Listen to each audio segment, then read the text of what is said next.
Okay. Assalamu alaikum warahmatullahi wabarakatuhu and good evening students. அப்ப இதுதான் இன்றைக்கு தான் உங்களோட first economic free session 2026 maybe October அதே மாதிரி டிசம்பர் இந்த கெப்புக்குள்ளுக்கு தான் நம்மளோட எக்ஸாம் நடக்கும். அப்ப ஷுவரா அந்த கெப்புக்குள்ளுக்கு அப்ப அந்த எக்ஸாமுக்கு ஃபேஸ் பண்ண இருக்கக்கூடிய ஸ்டூடெண்ட்ஸுக்கு முதலாவது ஃப்ரீ செஷன் இன்றைக்கு. சேம் டைம் நாளைக்கும் இதே மாதிரி ஒரு ஃப்ரீ செஷன் இதே பாடத்துல தொடர்ச்சி உங்களுக்கு நடக்கும். இப்ப நாங்க இன்னைக்கு டிஸ்கஸ் பண்றதுக்கு எடுத்த பாடம் என்னன்னு சொன்னா யூனிட் 7 ஆக இம்பார்ட்டன்ட் ஒரு பாடத்தை தான் நாங்க இன்னைக்கு ஃப்ரீ செஷன்ல கொடுப்போம் என்று சொல்லி டிஸ்கஸ் பண்ணி சரியா. அப்ப ஓகே, ஆகஸ்ட் 10 சொல்லிக்கிறாங்க. சம்டைம் மேபி உங்களுக்கு எப்படியோ டிசம்பருக்கு முன்னால உங்களோட எக்ஸாம்ஸ் நடக்கும். ஓகே சரியா. அப்ப இந்த கிளாஸஸ் ஸ்டார்ட் பண்றதுக்கு முன்னால என்னையே ஒரு சின்ன இன்ட்ரடக்ஷன் பண்ணிட்டு இந்த கிளாஸ் ஸ்டார்ட் பண்றேன். அப்ப என் பேர் வசீர் ஹாமிம். நீங்க நிறைய போஸ்ட்ல பாத்திருப்பீங்க வசீர் ஹாமிம். அதே மாதிரி நான் கொழும்பு யூனிவர்சிட்டியில படிச்சு கொண்டிருக்கிறேன், அக்கௌண்டிங் செஞ்சு கொண்டிருக்கிறேன். கொழும்பு யூனிவர்சிட்டியில அக்கௌண்டிங் செஞ்சு கொண்டிருக்கிறேன். சேம் டைம் நான் சார்ட்டர்ட் கோஆபரேட் லெவல் செஞ்சு கொண்டிருக்கிறேன். சிஏ ஸ்ரீலங்கா சார்ட்டர்ட் அக்கௌண்டிங்ல கோஆபரேட் லெவல் செஞ்சு கொண்டிருக்கிறேன். சேம் டைம் அதே டைம்ல லோ டிகிரி ஒன்றும் ஃபாலோ பண்ணி கொண்டிருக்கிறேன்.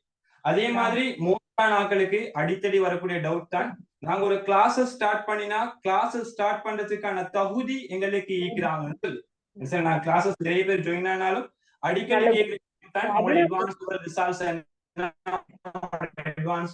என்னன்னு சொல்லி என் ரெண்டு இடத்துல அட்வான்ஸ் லெவல் ரிசல்ட்ஸ் சொல்லிட்டு உங்களுடைய கிளாஸை கண்டினியூஸ் பண்ணி உங்களுக்கு நம்பிக்கை வரும் எங்களுக்கு ரிசல்ட்ஸ் எடுக்க இல்லைன்னு சொல்லி. நான் எக்ஸாம் எழுதினது 2022-23 கால பகுதியில 2022-23 அந்த பெட்ச்ல தான் எக்ஸாம் செஞ்சேன். எங்க ரிசல்ட்ஸ் 3A 3 பாடம், எக்கனாமிக், பிசினஸ், அக்கவுண்டிங் 3 பாடத்திலையும் 3A. சேம் டைம் என் Z ஸ்கோர் 1.99. Z score 1.99. நான் தெரிவு செஞ்ச யூனிவர்சிட்டி கொழும்பு மேனேஜ்மெண்ட் சரியா. அப்ப இதுதான் என் Z ஸ்கோரும் இந்த ரிசல்ட்ஸும். சேம் டைம் நான் எக்ஸாம் செஞ்சது இந்த இயர்ல. இது இப்ப நான் 2026 செல்லக்கூடிய பெட்ச் என் அட்வான்ஸ் லெவல்ல 4வது பெட்ச். என் எக்ஸாம் முடிஞ்சடிக்கு 2023 எக்ஸாம் செஞ்சேன். 2024, 2025, இது 2026 என் 4வது பெட்ச். சேம் டைம் 2025க்கு நாங்க லாஸ்ட் பெட்ச் எக்ஸாம் செஞ்சு கொண்டிருக்கிறாங்க. அதே மாதிரி economic part 1, part 2, business part 1 இது வரைக்கும் கம்ப்ளீட் ஆகிக்குது. பிசினஸ் பார்ட் 2 அவங்களுக்கு மண்டே நடக்க இருக்குது. அப்ப அவங்களோட எக்ஸாம்ஸ்ல ஃபீட்பேக்ஸ் எல்லாத்தையும் அவங்களோட மெயின் குரூப்ல போட்டிருந்தேன். மோஸ்டா நாட்கள் சீன் பண்ணியிருந்தீங்க. அப்ப எல்லா எக்ஸாம்ல நடந்த எல்லா கொஸ்டினும் மோஸ்டா 90% நாங்க சொல்லி கொடுத்த விஷயம் தான். ஏன்னா நாங்க ஒரு புக்லெட் அடிச்சு அவங்களுக்கு இஷ்யூ பண்ணினோம். அந்த புக்லெட்லயும் கூட MCQ தான் நானும் பார்த்தேன். மோஸ்ட் MCQs அதுலதான் பார்ட் 1லயும் வந்திக்குது, எக்கனாமிக்லயும் வந்திக்குது, பிசினஸ்லயும் வந்திக்குது. சேம் டைம் பார்ட் 2 எக்கனாமிக் நாங்க எக்ஸ்பெக்டட் கொஸ்டின் செஞ்ச பேப்பர்ஸ்ல அதே பேப்பர்ஸ்ல தான் மோஸ்ட் ப்ராபபிலியான கொஸ்டின்ஸ் வந்துருந்துச்சு. அந்த ஃபீட்பேக்ஸ் எல்லாத்தையுமே நான் உங்களுக்கு காண்ற மாதிரி தான் போட்டு வச்சிருந்தேன் சரியா. அப்ப இதுதான் எங்களோட கிளாஸ் தொடர்பான ஒரு சின்ன இன்ட்ரடக்ஷன். இன்ட்ரடக்ஷன். அப்ப இதுக்கு பிறகு நான் ஒரு சின்ன ஒரு இன்ட்ரடக்ஷனோட தானே எங்களோட கிளாஸ் தொடர்பான. அதுக்கு பிறகு எங்க ரெண்டோட பாடத்துக்கு போகும்.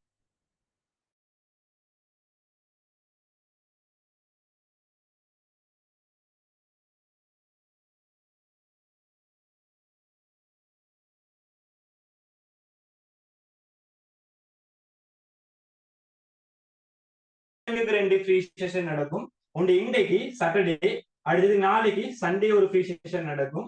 ரெண்டு ஃப்ரீ செஷனுக்கும் உங்களுக்கு எந்த பேமெண்ட்டும் இல்லாம கம்ப்ளீட்டா ஃப்ரீயா உங்களுக்கு கலந்து கொள்ளிடும். அதுவே லிங்க்கும் உங்களோட மெயின் குரூப்ல தான் நாங்க போடுவோம். அதுக்கு பிறகு உங்களுக்கு இதுக்கு பிறகு கண்டினியூஸா எங்களோட ஜாயின் பண்ணி 2026 வரைக்கும் நல்ல ஒரு ரிசல்ட்ஸ் எதிர்பார்த்து உங்களுக்கு எங்களோட ஜாயின் பண்ணி போகணும்னு சொன்னா எங்களுக்கு கண்டெக்ட் பண்ணுங்க இண்டிவிஜுவலா. அதுக்கு பிறகு எங்களோட பெர்மனன்டான கிளாஸ்ல உங்களுக்கு ஜாயின் பண்ணி அதுக்கேண்டு சொல்லி தனி ஒரு ஒபிஷியல் குரூப் இருக்குது. அந்த ஒபிஷியல் குரூப்ல உங்களை நாங்க எட் பண்ணுவோம். அதுக்கு பிறகு உங்களுக்கு கண்டினியூஸா கிளாஸஸ் வரும். எங்களோட கிளாஸஸ் ப்ரொசீஜர் எப்படின்னு சொன்னா, நாங்க எங்களோட தியரி கிளாஸ் யூனிட் 7ல போகும். தியரி கிளாஸ் யூனிட் 7ல போகும். 2 ரிவிஷன் நாங்க ஸ்டார்ட் பண்ணிருக்கோம் 2026 எக்ஸாம் செய்யக்கூடிய பெட்ஜுக்கு. முதலாவது ரிவிஷன் நடக்கிறது யூனிட் 4ல. யூனிட் 4 உற்பத்தி செலவு கோட்பாட்டில இருந்து ஒரு ரிவிஷன் போகுது. அந்த ரிவிஷன் 4வது யூனிட் முடிஞ்சடிக்கு 5வது யூனிட் முடிஞ்சடிக்கு 6வது அப்படியே உங்களோட அட்வான்ஸ் வரைக்கும் அந்த ரிவிஷன் வந்து பேச்சு கொண்டே அதுக்கு முதல் உங்களோட சிலபஸ் ரிவிஷன்ல சிலபஸ் முடிஞ்சா மறுபடியும் டெஸ்ட்ல இருந்து அந்த ரிவிஷன் வரும். சேம் டைம் இப்படி ஒரு ரிவிஷன் ப்ராசஸ் போகுது, இன்னொரு ரிவிஷன் ப்ராசஸ் போகுது. யூனிட் 1ல இருந்து ஒரு ரிவிஷன், யூனிட் 1ல இருந்து லேபஸ்ட்க்கு யூனிட் 1 2 3 இன்னும் கிளியர் இல்லாம இருக்குது. அவங்களுக்கு கிளியர் பண்றதுக்காக வேண்டி செப்பரேட்டான ரிவிஷன் செஷன் வந்து நடந்து கொண்டு போகுது. அதே மாதிரி வீக்லி ஒரு நாள் அவங்களுக்கு ஒரு பேப்பர் கிளாஸ் நடக்கும். ஏன்னா அவங்களுக்கு மோஸ்ட் ப்ராபபிலியா பாடம் முடிஞ்சிக்குது. அதனால முடிஞ்ச பாடத்துல நாங்க டிஸ்கஸ் பண்றதுக்காக வேண்டி டெஸ்ட்ல இருந்து நாங்க டிஸ்கஸ் பண்றதுக்காக வேண்டி பேப்பர் கிளாஸ் உண்டு வீக்லி ஒரு நாள் நாங்க ஆர்கனைஸ் பண்ணிக்கிறோம். அப்ப இதெல்லாம் வீக்ல நடக்கக்கூடிய செஷன்ஸ். இந்த 4 செஷன்ஸும் வந்து உங்களுக்கு வீக்லி நடக்கும். வீக்லி உங்களுக்கு 4 செஷன் நடக்கும். இது இல்லாம எக்ஸ்ட்ரா மந்த்லி செஷன் உண்டு, வீக்லி மந்த்லி ஒரு செஷன் உண்டு, 2 வீக்குக்கு ஒருக்க ஒரு செஷன் உண்டு நடக்கும். 2 வீக்குக்கு ஒருக்க நடக்கக்கூடிய ஒரு செஷன் தான் அது 1 hour செஷன். நாங்க ஆல்ரெடி எங்க போஸ்ட்ல போட்டு டீ டைம் செஷன் என்று சொல்லி டீ டைம் செஷன் சொன்னா ஈவினிங் டைம்ல எங்களோட கொஸ்டின்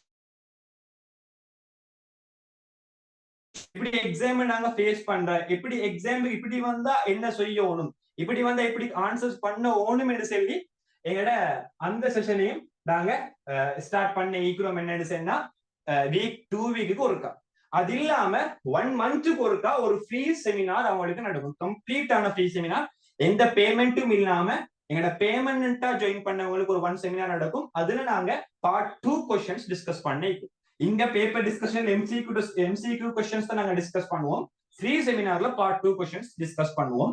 அப்ப இது எல்லாத்துக்கும் சேர்த்து வீக்லி 4 கிளாஸ், மந்த்லி கிட்டத்தட்ட ஒரு 16, மேக்ஸிமம் போனா ஒரு 20 கிளாஸஸ் வரும். அதே மாதிரி ஒரு செமினார், அதே மாதிரி டீ டைம் செஷன் 2 வரும். அப்ப கிட்டத்தட்ட இந்த செஷன் எல்லாத்தையும் இன்க்ளூட் பண்ணி நீங்க பேமெண்ட் பண்ணணும். மந்த்லி எவ்வளவுன்னு சொன்னா 1500 தான். ஒரு சிம்பிள் பேமெண்ட் மந்த்லி 1500 தான் பே பண்ணணும். இந்த மொத்த செஷனுக்கும் உங்களுக்கு இதுக்கு பூரா கண்டினியூஸா ஜாயின் பண்றதுன்னு சொன்னா 4 ஃப்ரீ செஷனையும் தாண்டி பேமெண்டா ஜாயின் பண்றீங்கன்னு சொன்னா அதுக்கு ஒரு ஒபிஷியல் குரூப் ஈகி. அதுல இப்போதட்ட ஒரு 65 ஸ்டூடெண்ட்ஸ் இருக்கிறாங்க ஒபிஷியல் குரூப்ல பெர்மனண்டா ஜாயின் பண்ணி ஸ்டூடெண்ட்ஸ். அப்ப அதோட சேர்த்து உங்களுக்கு கண்டினியூஸா ஜாயின் பண்ணி கொண்டு போக ஏதும். சரியா? அப்ப இதுதான் எங்களோட கிளாஸ் இன்ட்ரோடக்ஷன். எங்களுக்கு எப்ப கிளாஸ் நடக்கும் சொன்னா இதெல்லாம் வந்து நைட்டுக்கு தான் நடக்கும். இப்ப போட்டோம்னா 8 மணிக்கு நைட் 8ல இருந்து 10 வரைக்கும் தான் நடக்கும். அதே மாதிரி எல்லா கிளாஸஸுக்கும் கம்ப்ளீட்டான ரெக்கார்டிங் உங்களுக்கு எக்ஸாம் வரைக்கும் பார்க்கலுமான ஃபுல் அவைலபிளான ரெக்கார்டிங் தான் நாங்க தருவோம். கிளியரான கம்ப்ளீட்டான ரெக்கார்டிங் தருவோம். சேம் டைம் உங்களுக்கு டவுட்ஸ் இருக்குன்னு பாடங்கள்ல தியரில டிவிஷன்ல ஏதாச்சும் டவுட் இருக்குன்னா any time morning evening any time நீங்க ஸ்டூடெண்ட்ஸ் கேட்டு பாருங்க. 3 மணிக்கு கோல் அடிச்சு கேட்டாலும் நாங்க எழுப்பி ஆன்சர் பண்றதுக்கு ரெடி ஆகிக்கிறோம். அதே மாதிரி ஃபைனலா 2000 MCQ சொல்லி நாங்க வேற ஒரு புக் 2000 MCQ தனி ஒரு புக் அடிச்சு வச்சுக்கிறோம். அந்த புக் டிஸ்கஷன் நடக்கும். அதுலதான் இந்த பாயிண்ட் 2025க்கு மோஸ்டான கொஸ்டின்ஸ் உங்க பாஸ் பேப்பர்ல வந்துச்சு. அந்த புக் எடுத்து யூஸ் பண்ணி படிச்சவங்களுக்கு தெரியும். ஃபீட்பேக்ஸை நான் உங்களுக்கு மெயின் குரூப்ல போட்டிருந்தேன். அதனால அந்த பேப்பர் டிஸ்கஷன் தான் இந்த பேப்பர் டிஸ்கஷன் கொடுக்க நடக்கும். சரியா? அப்ப அதே மாதிரி கம்ப்ளீட்டான டியூட் நவம்பர் 30ல இருந்து உங்களோட ஊட்டிக்கே போஸ்ட் பண்ணப்படும். 12, 13 ரெண்டையும் இன்க்ளூட் பண்ண டியூட் செட் வந்து கம்ப்ளீட்டா உங்க ஊட்டிக்கே போஸ்ட் பண்ணப்படும். அப்ப இது எல்லாத்துக்கும் சேர்த்து தான் நீங்க 1500 பே பண்ணணும். இதுதான் எங்களோட கிளாஸ் டீடைல்ஸ் அண்ட் இது எங்களோட பர்சனல் டீடைல்ஸ். உங்களுக்கு ரெண்டையும் இப்ப நான் கிளியர் பண்ணிக்கிறேன். அதே மாதிரி பிசிக்கல் கிளாஸஸ் வந்து செய்யறது வந்து ரத்னபுரில பிசிக்கல் கிளாஸஸ் வந்து செய்யறேன். ஜீனியஸ் அகாடமியில, பலங்கோடுல கிளாஸஸ் செய்யறேன். ஸ்மார்ட் அகாடமியில. நீங்க அந்த ரெண்டுலயும் உங்களுக்கு எக்கனாமிக் பிசினஸ் 2 செஷனுக்கும் என்கிட்ட ஜாயின் பண்ணிக்கொள்ள இயலும். அதே மாதிரி ரிவிஷன் செஷன் வந்து எப்ப நடக்கும் சொன்னா இந்த கிளாஸஸ் முடிஞ்ச போறோம். ஃப்ரீ செஷன் முடிஞ்ச போறோம் நாங்க ஒரு பிக்ஸான டைம் டேபிள் தருவோம். அந்த பிக்ஸான டைம் டேபிள்ல இது எல்லாம் நடக்கும். அடுத்து நீங்க பெர்மனண்டா 2026க்கு ஜாயின் பண்ணேன்னு சொல்லி நீங்க ரிவிஷன் கிளாஸுக்கு எக்ஸ்ட்ரா, அதே மாதிரி பேப்பர் கிளாஸுக்கு எக்ஸ்ட்ரான்னு சொல்லி எந்த பேமெண்ட்டும் பண்ண தேவையில்லை. மொத்தமாவே இந்த பேக்கேஜ் ஃபுல்லாவே நீங்க பே பண்ணணும். 1500 தாண்டத கட்டாயம் ஞாபகம் வச்சுக்கோங்க. ஐ திங்க் இந்த விஷயம் நான் நினைக்கிறேன் கிளியர் ஆயிக்கும். ஏதாச்சும் டவுட் இருக்கிறேன்னு சொன்னா என்னை கட்டாயம் மெசேஜ் அனுப்பிடுங்க உங்க வாட்ஸ்அப்ல. இல்லாட்டி இப்ப ஜூம் லைவ் செஷன்ல உங்களுக்கு இந்த ஜூமுக்கு கலந்து கொள்ள கிடைச்சாதவங்களே கம்ப்ளீட்டான ரெக்கார்டிங் இன்னைக்கு நான் நைட்டுக்குள்ளுக்கு உங்களுக்கு அப்லோட் பண்ணி போடுறேன். சரியா? ஓகே, அப்ப நாங்க எங்களோட பாடத்துக்கு போவோம். யூனிட் 7 என்று சொல்லக்கூடிய பாடம் இம்பார்ட்டன்டான பாடம். மோஸ்டானாக்கள் தடுமாறுற பாடம். அப்ப இந்த பாடத்தை ஸ்டார்ட் பண்றதுக்கு முன்னால இப்ப நாங்க தெரியணும் தானே ஒரு கால நாங்க சொல்லுவோம் ஆழம் அறியாம என்ன செய்யப்படாது, காலை போடப்படாது. கப்பல் இல்லாடி ஒரு ஆத்துக்கு போறோம், ஒரு ஆற்றை கடக்க போறோம், கடக்க போக்குள்ள இந்த ஆறு எவ்வளவு தாழ்ப்பேன், நான் போட்டா என் ஒசரத்தின் தாண்டி இந்த தண்ணி போகுதா, நான் போனா என் உயிருக்கு ஆபத்தா என்று சொல்லி தெரியாம நாங்க காலை வச்சுட்டோம்னு சொன்னா அந்த இடத்துல எங்க டார்கெட்டுக்கு மட்டும் இல்ல, என்னோட உயிருக்கே ஆபத்தா மாறி. அதே மாதிரி இந்த இடத்துலயும் யூனிட் 7 என்று செல்லத்துக்கான ஒரு பேஸ் ஐடியா, இது எவ்வளவு ஒரு பாட பரப்ப கொண்டிருக்குது, இதுல எங்களோட பேப்பருக்கு எவ்வளவு ஒரு இம்பாக்ட் கொண்டு வரப்போகுது என்ற ஒரு பேஸ் ஐடியா இல்லாம நாங்க இந்த பாடத்துக்கு இறங்குவோம் என்று சொன்னா ஆழம் தெரியாம காலை போட்டதுக்கு சார் வேணாம்.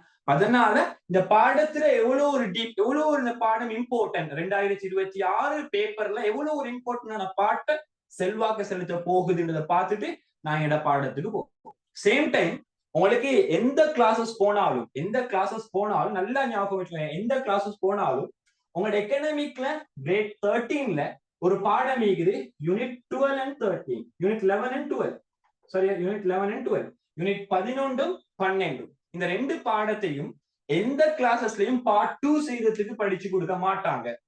அதே மாதிரி எங்கட கிளாஸ்லயே நாங்க பார்ட் 2 செய்யறதுக்கு படிச்சு கொடுப்போம். எங்கட கிளாஸ்ல சில கிளாஸஸ்ல படிச்சு கொடுத்தாலும் என்ன செய்வாங்கன்னா இதுல வரக்கூடிய கொஸ்டின்ஸ் தான் உங்களுக்கு பார்ட் 2ல 9வது கொஸ்டின்ஸும் பார்ட் 2ல 10வது கொஸ்டின்ஸும். எக்கனாமிக்ல பார்ட் 2ல 9ம் 10ம் இது ரெண்டு குழுக்கு தான் வரும். அப்ப இது ரெண்டுக்கும் தியரிட்டிக்கலா நாளோட சிச்சுவேஷன்ஸ் எல்லாத்தையும் வச்சு பெரிய ஒரு ரிசர்ச் பண்ணினா தான் ஈஸியா 20க்கு 20 ஸ்கோர் பண்ணி. அப்ப இதனால இது ஒரு ரிஸ்கான ஒரு பாடம், இந்த பாடத்தை கால வைக்கிறது ஒரு ரிஸ்க். அதனால மோஸ்டான கிளாஸஸ்ல என்ன செய்வாங்கன்னா எம்சிக்யூக்கு செட் பண்ற மாதிரி இந்த பாடத்தை படிச்சு கொடுப்பாங்க. அப்ப நானும் எம்சிக்யூட சேர்த்து இந்த பார்ட் 2 செய்யறதுக்கும் படிச்சு கொடுப்போம். ஆனா படிச்சு கொடுத்துட்டு செல்ற விஷயம் என்னன்னு சொன்னா இந்த 9வது கொஸ்டின்ஸையும் 10வது கொஸ்டின்ஸையும் சாய்ஸ் பண்ண வானம் சொல்லி சாய்ஸ் பண்ண அவரோட ரிசல்ட்ஸுக்கு ஆபத்து. சரியா, ஏன்னா சில டிசிஷன்ஸ் எடுக்க போல, சில டிசிஷன்ஸ் என்னோட வாழ்க்கை எங்கேயோ மாறிடுது. அது மாதிரி உண்டு தானே இது, நான் இந்த கொஸ்டின்ஸ் செய்யறேன் டிசிஷன் எடுத்தா இந்த யூனிவர்சிட்டி லைஃபே நான் இழந்து போக வேண்டிய சம்திங் வரையிடும். ஏன்னா இது டஃப்பான மாதிரி ப்ராக்டிக்கல் கொஸ்டின்ஸ் கூட. அப்ப இந்த கொஸ்டின்ஸ் இல்லாம எங்களுக்கு கொஸ்டின்ஸ் தெரிவு செய்யறதுக்கு ஈக்குது உங்களோட பேப்பர் ஸ்ட்ரக்சர்ல 8வது கேள்வி, 7வது கேள்வி, 6வது கேள்வி, இதெல்லாம் பார்ட் 2ல வரக்கூடிய விஷயம். பார்ட் 2ல பி பார்ட்ல வரக்கூடிய விஷயம், ஆவண்ணா பார்ட். சேம் டைம் பார்ட் 2ல ஆன பார்ட் அல்லது 7 செல்லக்கூடிய பார்ட்ல 1லிருந்து 5 வரைக்கும் கொஸ்டின்ஸ் வரும். 1லிருந்து 5 வரைக்கும் கொஸ்டின் உங்களுக்கு ஆல்ரெடி வரைக்கும் தெரிஞ்ச விஷயம். நான் சின்ன ரிமைண்டர் பண்றதுக்காக சொல்லிட்டு போறேன். அப்ப எப்படியோ இந்த பார்ட்ல ஏ பார்ட்ல 2 கேள்வி செய்யறது உங்களுக்கு கம்பல்சரி, செய்யாம உடவே இல்ல விட்டான உங்களுக்கு மார்க்ஸ் இல்ல. பி பார்ட்ல 2 கேள்வி செய்யறது கம்பல்சரி. அப்ப இங்கே 2 செய்யணும், இங்கே 2 செய்யணும், அது இல்லாம வேற ஆப்ஷன்ஸ் வந்து என்னோட எக்கனாமிக்ல இல்ல. அப்ப இங்க நீங்க 2 செய்யறது ஈஸி, ஏன்னா 12 சிலபஸ் பல தடவை ரிவிஷன் நடந்திருக்கும், நிறைய ரிவிஷன் கிளாஸ்ல டிஸ்கஸ் பண்ணிக்கும், நிறைய பேப்பர் கிளாஸ் எல்லாம் இருக்கு நடந்து, இதெல்லாம் ஈஸியா எங்களுக்கு செஞ்சு முடிக்கிற இந்த 2 பாடத்தை. ஆனா இதுல மோஸ்டான கிளாஸஸ்ல இந்த 2 கொஸ்டின்ஸையும் தெரிவு செய்ய வானம் என்று சொல்றாங்க. அப்படி இருக்க போல எங்களுக்கு டீகிரி சாய்ஸுக்கு 3 கொஸ்டின்ஸ் தான், 3ல 2 செய்யறது கம்பல்சரி. இதுதான் ரிஸ்கான பாயிண்ட். 3ல 2 செய்யறது கம்பல்சரி. நிறைய பேருக்கு இந்த பேக்ரவுண்ட் தெரியா, 3 கொஸ்டின்ஸ் தான் எங்களுக்கு கையில் ஈகுது, அதுல 2 கொஸ்டின்ஸ் தான் எங்களுக்கு செய்ய பேக்ரவுண்ட் தெரியும். அவ தெரியாம போயிட்டு பேப்பர்ல ஃபர்ஸ்ட்டுக்கு போறாங்க, மாட்டிக்கொள்றாங்க. அந்த 3 கொஸ்டின்ஸ்ல 2 கொஸ்டின் செய்யறது கம்பல்சரி சிச்சுவேஷனுக்குள்ள நீங்க மாறுறீங்க. ஆனா இங்க அப்படி 5 கொஸ்டின் சீக்குது, 5ல 2 தான் ஈஸியா செலக்ட் பண்ணிட்டு போயிடும். ஆனா இங்க 3ல 2 ரிஸ்க் கூட. சோ அதனால இந்த 3ஐயும் உங்களுக்கு கிளியரா ஆயிக்கணும். 2 தெரிவு செய்யறேன்னு சொன்னா 3ம் கிளியர் ஆயிக்கணும். 2ம் சாய்ஸ் பண்ணி போகல, 2 மட்டும் படிப்போம், 1 மட்டும் படிப்போம்னு சாய்ஸ் பண்ணி போகல, எப்ப எப்படி மாறும் தெரியும். அப்ப இந்த 3ம் கிளாரிஃபை பண்ணணும். இதெல்லாம் 13 கிரேட் 13ஓட சம்பந்தப்பட்ட பாடம், கிரேட் 13ஓட சம்பந்தப்பட்ட பாடம். இதுல இருக்கக்கூடிய 6வது கொஸ்டின்ஸ் தான் என்னன்னு சொன்னா யூனிட் 7ல இருந்து வரக்கூடிய கொஸ்டின்ஸ். யூனிட் 7 மட்டும் தான் இன்க்ளூட் பண்ணிக்கும், பணம் எடுத்து செல்லக்கூடிய பாடத்தை மட்டும் வச்சு 6வது கொஸ்டின் டைரக்டா எடுத்திருப்பான். 6வது கொஸ்டின் டைரக்டா எடுத்திருப்பான். அப்ப எனக்கு யூனிட் 7 என்று சொல்லக்கூடிய விஷயம் கம்ப்ளீட்டா எல்லா பக்கத்துலயும் கிளியர் என்று சொன்னா எனக்கு எக்ஸாம்பிளுக்கு போகும்போது ஒரு கான்ஃபிடென்ட் வருமே, எனக்கு ஒரு கொஸ்டின்ஸ் ஓகே, இந்த 2 கொஸ்டின்ஸ் தான், இந்த 2ல 1 தான் எடுக்கும் சொல்லி அந்த ஒரு கான்ஃபிடென்ட் லெவல் வரும். அந்த கான்ஃபிடென்ட் லெவலை கிரியேட் பண்றது எங்கடா இப்ப இன்னைக்கு ஒரு 10 மாசத்துக்குள்ளுக்குதான். அப்ப அதுக்குள்ளுக்குதான் நாங்க இந்த 7வது பாடத்தை கம்ப்ளீட்டா ஃபுல்லாவே கிளியர் பண்ணி கொண்டு எங்கட 6வது கொஸ்டின்ஸுக்கு ரெடி ஆகும். அப்படி 6வது கொஸ்டின்ஸை நீங்க செலக்ட் பண்ணுவீங்கடா உங்களுக்கு 100க்கு 10 மார்க்ஸ் கிடைக்கும். உங்களுக்கு 100க்கு 10 மார்க்ஸ் கிடைக்கும். சேம் டைம் இந்த பாடத்துல மட்டும் MCQ 10 to 5 5 10 வரைக்குமான MCQ வரும். சம்டைம் 6 வரையிலும், சம்டைம் 5 வரையிலும், சம்டைம் 7 வரையிலும். அது கொஸ்டின்ஸ் எடுக்கிறவங்களோட ப்ரிஃபர்ட், எடுக்கிறவங்களோட ஐடியா வச்சு இந்த டிஸ்கஷன் மாறும். சோ நாங்க எப்பவுமே எக்ஸாம்பிள் ஒரு 5 கொஸ்டின்ஸ் வந்து சொல்லி பார்ட் 1ல இந்த பணம் பாடத்துக்குள்ளுக்கு, அப்ப பார்ட் 2ல தெளிவா உங்களுக்கு 10 மார்க்ஸ் பணம் பாடத்தை வச்சு எடுக்கலும், பார்ட் 1ல தெளிவா உங்களுக்கு 5 மார்க்ஸ் எடுக்கலும். இந்த பாடம் சட்டப்படியா கிளியராக இருந்தா அப்ப உங்களுக்கு ஈஸியா 15 மார்க்ஸ் ஸ்கோர் பண்ணிடும். ஜஸ்ட் இந்த பணம் பாடத்தை மட்டும் படிக்கிறதா. இது எவ்வளவு காலம் போகும்? 2 வீக்ஸ் 3 வீக்ஸ் ஈஸியா முடிச்சிடு. இப்ப உங்களுக்கு எக்ஸாம்ஸ் 10 மாசம் இருக்குது. அப்ப இன்னும் கிளியர் பண்ணி உங்களுக்கு போகல 10 அல்லது 9 மாசம் இருக்குது. இன்னும் கிளியர் பண்ணக்குள்ள நல்லா உங்களுக்கு டஃப்பான முப்பரிமை கிளியர் ஒன்றாகும். அப்ப ஈஸியா உங்களுக்கு இந்த 15 மார்க்ஸ்ல ஒரு மார்க்ஸ கூட விட்டு கொடுக்காம உங்களுக்கு எடுக்கக்கூடிய சந்தர்ப்பம் அதிகம். அப்ப இதை ஏன் சொல்றேன்டா, நீங்க இந்த கிளாஸுக்கு ஜாயின் ஆனோ இல்லையோ அது பிரச்சனை இல்லை. பட் இது உங்களுக்கு லைஃபுக்கு தேவை, உங்களோட எக்ஸாம் லைஃபுக்கு தேவை. இந்த 15 மார்க்ஸ் உப்பரிமா ட்ரை பண்ணி எடுக்க பாருங்க. ஏன்னு சொன்னா இப்ப உங்களுக்கு விளங்காது. யூனிவர்சிட்டியில ஒரு Z ஸ்கோர் ஒரு பாயிண்ட் மிஸ் ஆகி எடுக்க யூனிவர்சிட்டி கிடைச்சாம போகல விளங்கும். இந்த பாயிண்ட் அருமை எவ்வளவுன்னு சரி. ஏன்னு சொன்னா ஒரு பாயிண்ட் இந்த 15 மார்க்ஸ்ல ஒரு மார்க்ஸ் என்று சொல்றது உங்களோட ஐலாண்ட் ரேங்க்ல 90 ஐலாண்ட் ரேங்க்கு சமம். நீங்க உதாரணத்துக்கு 3 பாடத்துல 245 எடுத்தேன்னு சொல்லி இன்னொருத்தர் எடுத்தீங்கிறார் 246. ஆனா இவருடைய ஐலாண்ட் ரேங்கிங்க்கு 900, உங்களோட ஐலாண்ட் ரேங்கிங்க்கு 990க்கு இடையில ஒரே ஒரு மார்க்ஸ். இந்த ஒரு மார்க்ஸால உங்களோட ஐலாண்ட் ரேங்க் மாறி உங்களோட யூனிவர்சிட்டி ப்ரிஃபர்ட், உங்களோட யூனிவர்சிட்டி விருப்பமான யூனிவர்சிட்டி உங்களுக்கு சாய்ஸ் பண்ண இல்லாத சந்தர்ப்பம் இருக்குது. சோ அதனால மோர் இம்பார்ட்டன்ட் இந்த பாடம். அப்ப எவ்வளவு இம்பார்ட்டன்ட் நீங்க விளங்கிக்கும் இந்த பாடத்துல. அப்ப ஒரு பாடத்துல இம்பார்ட்டன்ட் இல்லாம போனா உங்களுக்கு கிளியரும் டீக்காது. ஆனா உங்களுக்கு இந்த பாடத்துல ஜஸ்ட் இம்பார்ட்டன்ட் சரிதான். ஐ திங்க் கிளியர் ஆயிக்கும்னு நினைக்கிறேன். சரியா? அப்ப இப்ப நாங்க போம் யூனிட் 7 என்று சொல்லக்கூடிய விஷயம், பணம் என்று சொல்லக்கூடிய பாடம். சரியா? எல்லாத்துக்கும் தெரிஞ்ச விஷயம் தான் பணம். உலகத்துல யாருக்கும் பணம் என்று சொல்றது தெரியாண்டு இல்லை. இன்னைக்கு மொண்டசூரி போற புள்ளன்னு கேட்டாலும் 10 ரூபான்னு சொன்னா தெரியும், 100 ரூபான்னு சொன்னா தெரியும். சாதாரண கை குழந்தையை தவிர மத்த எல்லாத்துக்குமே இந்த பணம் என்று சொல்ல விஷயம் தெரியும். ஏன் தெரியுமெண்டா நிறைய பேருக்கு விளங்கிக்குது இன்னைக்கு பணம் உயிரை விட மேலானது. எல்லாத்தையும் ஆட்டி படைக்கிறது பணம். இன்றைக்கு ஒரு பொசிஷனுக்கு போகணுமெண்டா பணம் தேவை. இன்றைக்கு ஒரு லெவலுக்கு உருவாகணுமெண்டா பணம் தேவை. ஒரு தேவையை கம்ப்ளீட் பண்ணணுமெண்டா பணம் தேவை. ஒரு ஆடை எடுக்கணுமெண்டா பணம் தேவை. ஒரு வாகனம் ஒன்று எடுக்கணுமெண்டா பணம் தேவை. அட்லீஸ்ட் எனக்கு தேவையான சாப்பாடு எடுக்கிறதுக்கும் இன்றைக்கு பணம் தேவை. அந்த அளவுக்கு நாளாந்த விஷயத்த மெயின்டைன் பண்ற, நாளாந்த விஷயம் நாங்க கம்ப்ளீட் ஆகுறோமா இல்லையா, என்னோட தேவை பூர்த்தி செய்யப்படுதா இல்லையா என்றதை தீர்மானிக்கிற ஃபெக்டர்ஸ்ல ஒரு மெயினான ஒரு ஃபெக்டர் தான் இந்த பணம் என்று சொல்றாங்க. அதனாலதான் இந்த பணத்தை உலகத்துல எல்லாத்துக்கும் தெரியும். அது இந்தியாவில் இருந்தாலும் நோ ப்ராப்ளம், ஸ்ரீலங்காவினாலும் நோ ப்ராப்ளம், சைனாவில் இருந்தாலும் நோ ப்ராப்ளம். உலகத்துல எங்க இருந்தாலும் இந்த கை குழந்தையை தவிர மத்த எல்லாத்துக்கும் பணம் என்று சொல்லக்கூடிய கன்செப்ட் தெரியறதுக்கான ரீசன் அதுதான். ஏன்னா பணத்தால மேக்சிமமான பணம் என்று சொல்வதால் எனக்கு மேக்சிமம் கிடைக்கக்கூடிய விஷயம் தான் பரிமாற்று, எக்ஸ்சேஞ்ச் சொல்லக்கூடிய விஷயம். பரிமாற்றம், எக்ஸ்சேஞ்ச் சொல்லக்கூடிய விஷயம். ஒரு கதை மாதிரி போம் இந்த பாடத்தை, உங்களுக்கு இன்னும் ஈஸி ஆயிக்கும். தியரி அப்படியே கைடு அப்படியே வாசிச்சுட்டு போகாம நாங்க என்ன செய்வோம், பணம் மாதிரி ஒரு கதமா வந்து அவங்களுக்கு இன்னும் சிம்பிளா அந்த பாடம் வேலை.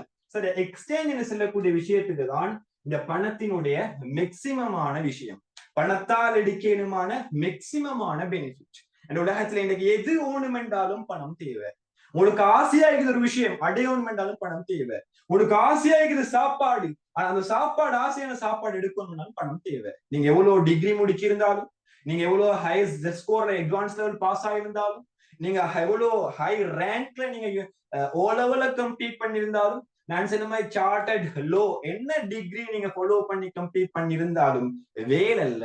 உலகத்துல பணம் என்று சொல்லக்கூடிய ஒரு டூல் உங்கள்கிட்ட இல்லாட்டி நீங்க ஜஸ்ட் ஒரு ஹியூமன், நீங்க ஒரு பெரிய ஒரு வேலையை சாதிக்க இயலாம்.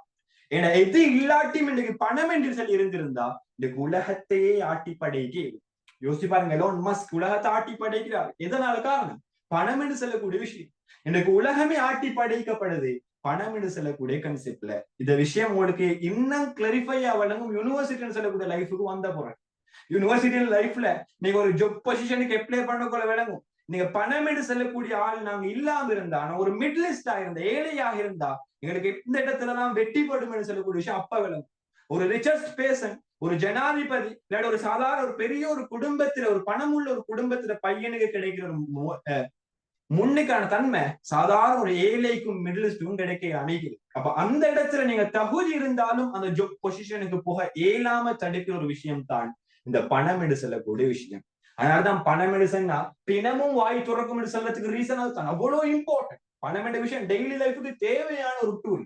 அப்ப அந்த அளவு இம்பார்ட்டன்ட் தான் பணம் என்று சொல்றோம். அதே மாதிரி யூனிவர்சிட்டியில ஒரு பாடமிக்கு மெக்ரோ எக்கனாமிக் என்று சொல்லி, மெக்ரோ எக்கனாமிக் நீங்க படிப்பீங்க யூனிவர்சிட்டி வந்தா, எந்த யூனிவர்சிட்டி போனாலும் இந்த பாடமிக்கும் பேரின பொருளியல் என்று சொல்லி, அந்த பொருளியல் ஒரு பாயிண்ட் போட்டீங்கன்னா ஆக விருப்பமான ஒரு பாயிண்ட் என்னன்னு சொன்னா, பணம் என்று சொல்றது லைஃப் பிளட் ஆஃப் ஹியூமன் சொல்லுவாங்க. அப்படின்னு சொன்னா ஒரு மனிதனுடைய வாழ்க்கையோட ரத்தத்துக்கு சமம். இன்னைக்கு ரத்தம் இல்லாட்டி நாங்க என்ன சொல்லுவோம், செத்து. ரத்தம் இல்லாட்டி மனுஷன் கட்ட மாதிரி, ஒரு பிரயோஜனம் எடுக்கலாம். இன்னைக்கு நாங்க கை அசைக்கிறதுக்கு கால் அசைக்கிறதுக்கான ரீசன் எங்கள்கிட்ட பிளட் ஓடிக்கொண்டிருக்குது மேலுக்குள்ள. எங்களுக்கு ஒரு கரண்ட் ஒன்று பேச்சு கொண்டிருக்குது, பெட் ஓடிக்கொண்டிருக்குது. இதனாலதான் நாங்க கையை காலை அசைச்சு செயற்படுத்தி கொண்டிருக்கிறோம். அப்ப கை கால் அசைக்கு ஏலாம் போறதுக்கான ரீசன் ரத்தம் இல்லை. அப்ப எங்க நடமாட்டத்தையே தீர்மானிக்கிறது அந்த ரத்தம் என்று சொன்னா எவ்வளவு இம்பார்ட்டன் அந்த ரத்தம் என்றது. அதே மாதிரி தான் பணத்தை ஒப்பீடு செய்கிறான், மனிதனுடைய ரத்தத்துக்கு ஒப்பீடு செய்கிறான். அப்ப அந்த அளவு இம்பார்ட்டன்ட். ஆனா ஒன்று விடைக்கொள்ளணும், இந்த பணம் என்று செல்வது எப்ப ஸ்டார்ட் பண்ணப்பட்ட, எப்ப உருவாக்கப்பட்ட, உருவாக்கப்படுத்தி தானே. அதுதான் ஒரு மனுஷன் எடுத்தா, மனுஷன் உலகத்துக்கு அறிமுகப்படுத்தப்பட்டதுக்கும் ஒரு டே இருக்குது. அதே மாதிரி எல்லா ப்ராடக்டும் அறிமுகப்படுத்தப்பட்டதுக்கும் ஒரு டே உண்டு இருக்குது. யூனிவர்சிட்டி டிவிஷன் திறக்கப்பட்டதுக்கும் ஒரு டே இருக்குது. அட்வான்ஸ் டிவிஷன் நடக்கிறதுக்கும் ஒரு டே உண்டு இருக்குது, ஒரு நாள் உண்டு இருக்குது.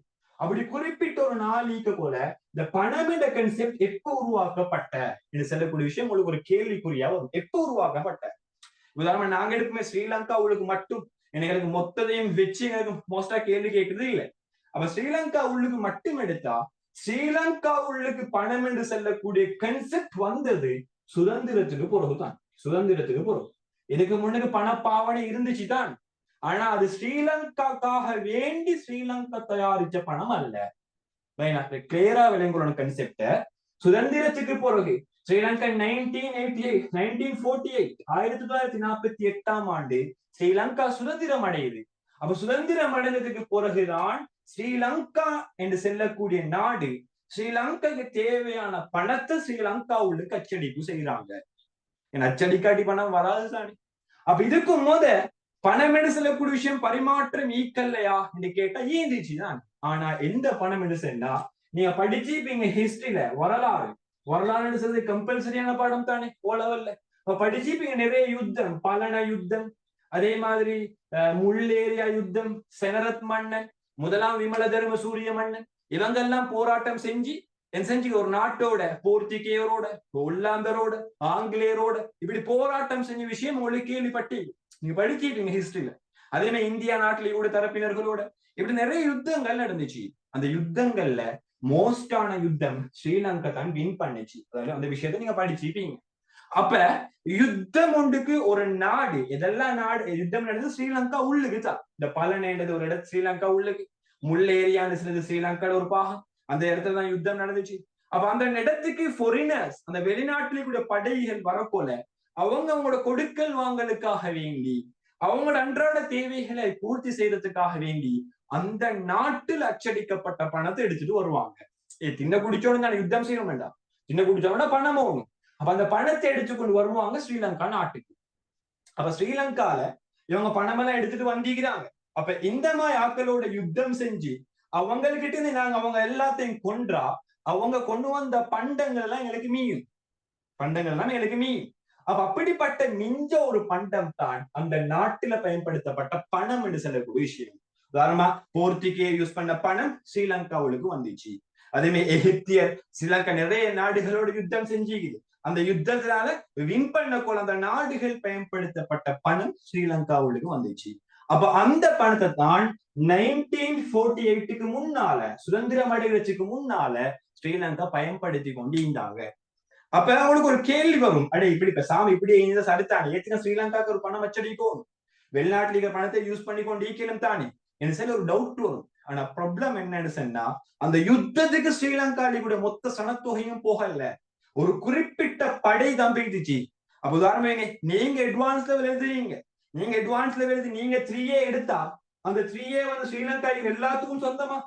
எல்லாத்துக்கும் 3A வச்சு யூனிவர்சிட்டி போகலுமா என்று கேட்டா டிரெக்டாவே இதுக்காக கஷ்டப்பட்டது நீங்க, எதுக்காக உழைப்பு செஞ்சது நீங்க, எதுக்காக தூக்கம் விழிச்சது நீங்க. அப்ப உங்களுக்கு மட்டும்தான் யூனிவர்சிட்டி என்ட்ரன்ஸ் கிடைக்கும். சேம் டைம் தான் நீங்கையும் யுத்தத்துக்கு கஷ்டப்பட்டது, யுத்தத்துல படைகள், யுத்தத்துல வின் பண்ணது அந்த படைகள். அப்ப அதுல கிடைச்சக்கூடிய நாணயமும் யாருக்கு மட்டும் சொந்தமாக இருக்கும்? அந்த படை குடிக்க அந்த யுத்தத்துக்கு போன படைக்கு மட்டும்தான் சொந்தமாக இருக்கும். அப்ப அந்த பணத்தை தான் அந்த படையினர் மட்டும் ஒரு குறிப்பிட்ட தரப்பினர் மட்டும்தான் பயன்படுத்தி வந்தாங்க. இது ஒரு ப்ராப்ளம். ஸ்ரீலங்கா ஃபுல்லா பணமீக்கல்ல, சரியா? அப்ப அப்படியே 1-2 தான் பரிமாற்றத்துக்காக வேண்டி பணங்கள் இருந்துச்சு. அதே மாதிரி ஸ்ரீலங்கால நான் நினைக்கிற மாதிரி 1895 நினைக்கிறேன், 1985 1985ஆம் ஆண்டு நினைக்கிறேன். சோ 1985 அந்த ஆண்டுல ஸ்ரீலங்கா முதலாவது ஒரு பணம் அச்சடிக்கப்படுது. 5 ரூபா காசு உண்டு, 5 ரூபா காசு. அப்ப 5 ரூபா காசு இப்ப நடைமுறையில இல்ல, பாவனையில. ஆனா அந்த 5 ரூபா காசு வந்து பெருசா உள்ள ஸ்ரீலங்கா மொத்த மக்களுக்குமாக அச்சடிக்கப்படல, ஒரு லிமிட்டடான அளவு தான் அச்சடிக்கப்படுது. அதுதான் ஸ்ரீலங்காவில் அச்சடிக்கப்பட்ட முதலாவது நாணயம். பட் அது பாவனையில் இல்லை, அதனால பிரசித்தியா பேசப்படவும் இல்லை. அப்ப இதையும் நாங்க பெருசா கன்சிடர் பண்றது இல்ல. அதனாலதான் நாங்க சொல்றோம் 1948க்கு பிறகுதான் ஸ்ரீலங்கா முதலாவது பணம் அச்சடிக்கிற செல்லத்துக்கான ரீசன் இது பெருசா கன்சிடர் பண்ணப்படல, சரியா? அப்ப எப்படியோ இன்றைக்கு நாங்க விளங்கிக்கிற விஷயம் என்ன? சாப்பாடு எடுக்கணுமெண்டா சல்லி தேவை, உடுப்பு எடுக்கணுமெண்டா சல்லி தேவை, படிச்சோணுமெண்டா சல்லி தேவை, யூனிவர்சிட்டி போகணுமெண்டா சல்லி தேவை, அட்வான்ஸ் லெவல் செய்யணுமெண்டா சல்லி தேவை, விருப்பமான பைக் ஒன்று முன்னுக்கால போகுது எடுக்கணுமெண்டா சல்லி தேவை, விருப்பமான சாப்பாடு ஒன்று ஹோட்டல்ல டிஸ்பிளே பண்ணி வச்சுக்கலாம் எடுக்கணும்டா சல்லி தேவை. அப்ப இப்படி நீக்க போல இன்றைக்கு உலகத்துல எல்லாத்துக்கும் ரீசன் சல்லியாக ஈக்க போல இந்த 1948க்கு முன்னாடி இந்த மக்கள் எதை திண்டாங்க? ரோட்லிக புள்ளையும் மண்ணையுமா? எதை உடுத்தாங்க? மரத்துல இருக்கிற இலையும் குலையுமா? எதை படிச்சாங்க என்று சொல்லி ஒரு டவுட் உங்களுக்கு வரும். இன்றைக்கு சல்லி இல்லாட்டி எல்லாத்துக்கும் ரிஜெக்ட்.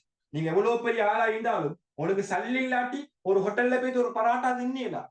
நீங்க எவ்வளவு பெரிய ஆளா இருந்தாலும் சல்லி இல்லாட்டி ஒரு டிகிரியோட ஃபாலோ பண்ணலாம். சல்லி இல்லாட்டி ஒரு யூனிவர்சிட்டியோட ஜாயின் ஆவே இல்ல. நான் சொல்றேன் கவர்மெண்ட் யூனிவர்சிட்டியோட ஜாயின் ஆவே இல்லை. அதுக்கும் சல்லி உங்களுக்கு அன்றாட செலவுக்கு பணம் தேவை.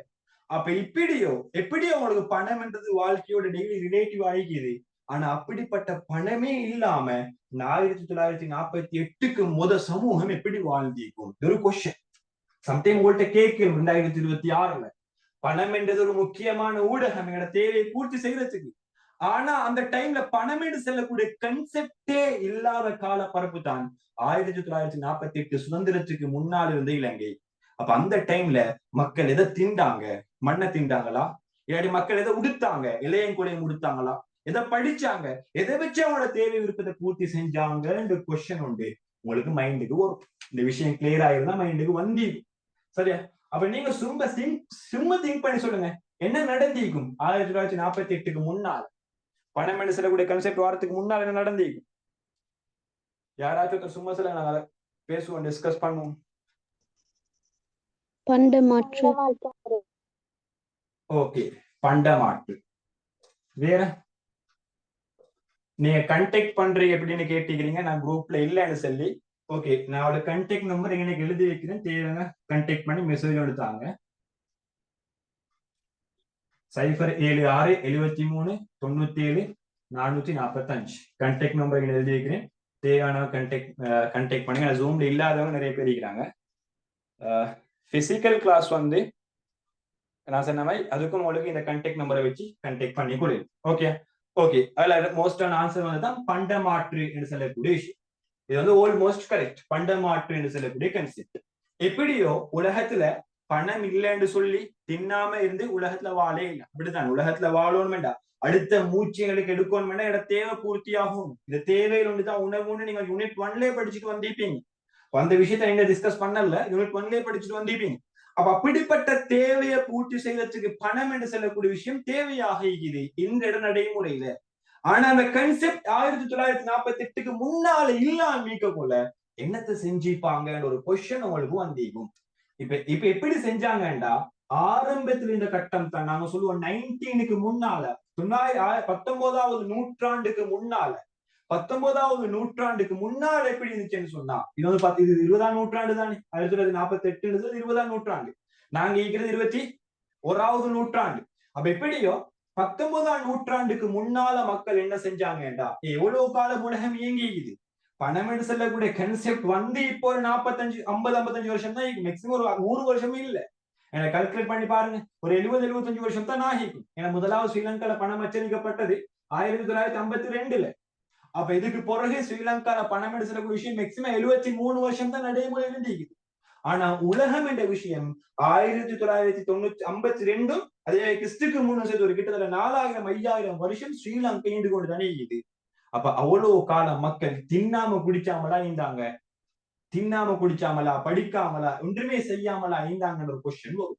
அப்ப நாங்க ஃபர்ஸ்ட்ல இருந்தே வருவோம். இன்ட்ரோடக்ஷன் உங்களுக்கு சிம்பிளா மைண்ட்ல போட்டாதான் உங்களுக்கு கம்ப்ளீட்டான பணம் ஈஸியா வரும். நாங்க கணக்கெடுக்கிறது தானே, இது கைட்ல போட்டு இல்ல, இந்த விஷயம் வராது, இது கணக்கெடுக்கிறது.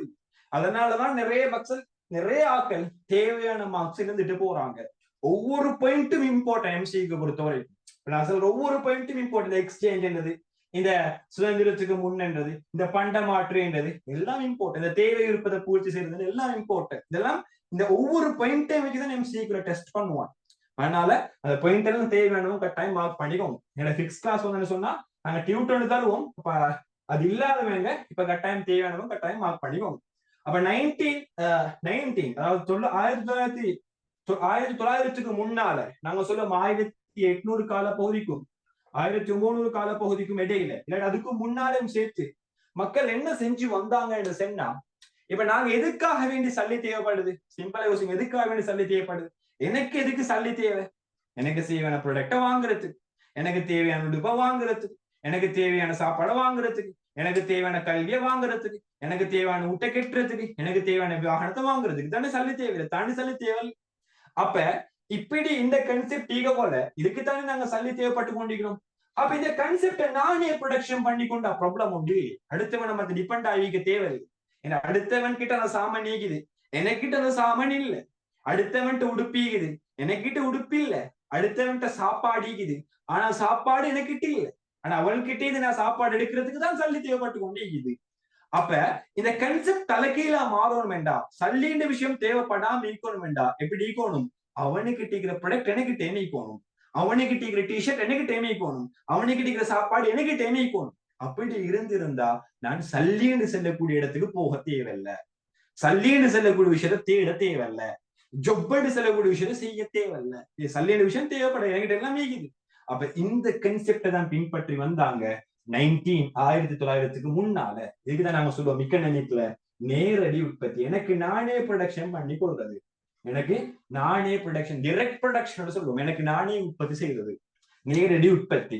அடுத்த இம்பார்ட்டன் நான் சொல்ல விஷயம் மறந்து என்னன்னு சொன்னா, ஒவ்வொரு கிளாஸ் முடிய போலயும் நாங்க ஒரு மைண்ட் மேப் எழுதுவோம். மைண்ட் மேப் சொன்னா எங்களோட கிளாஸ்ல டிஸ்கஸ் பண்ணியதை ஒரு மைண்ட் மேப்பா தருவோம். இந்த மைண்ட் மேப் வந்து மோர் அண்ட் மோர் இம்பார்ட்டன் அவனோட ஃபைனல் எக்ஸாம்ஸ்க்கு.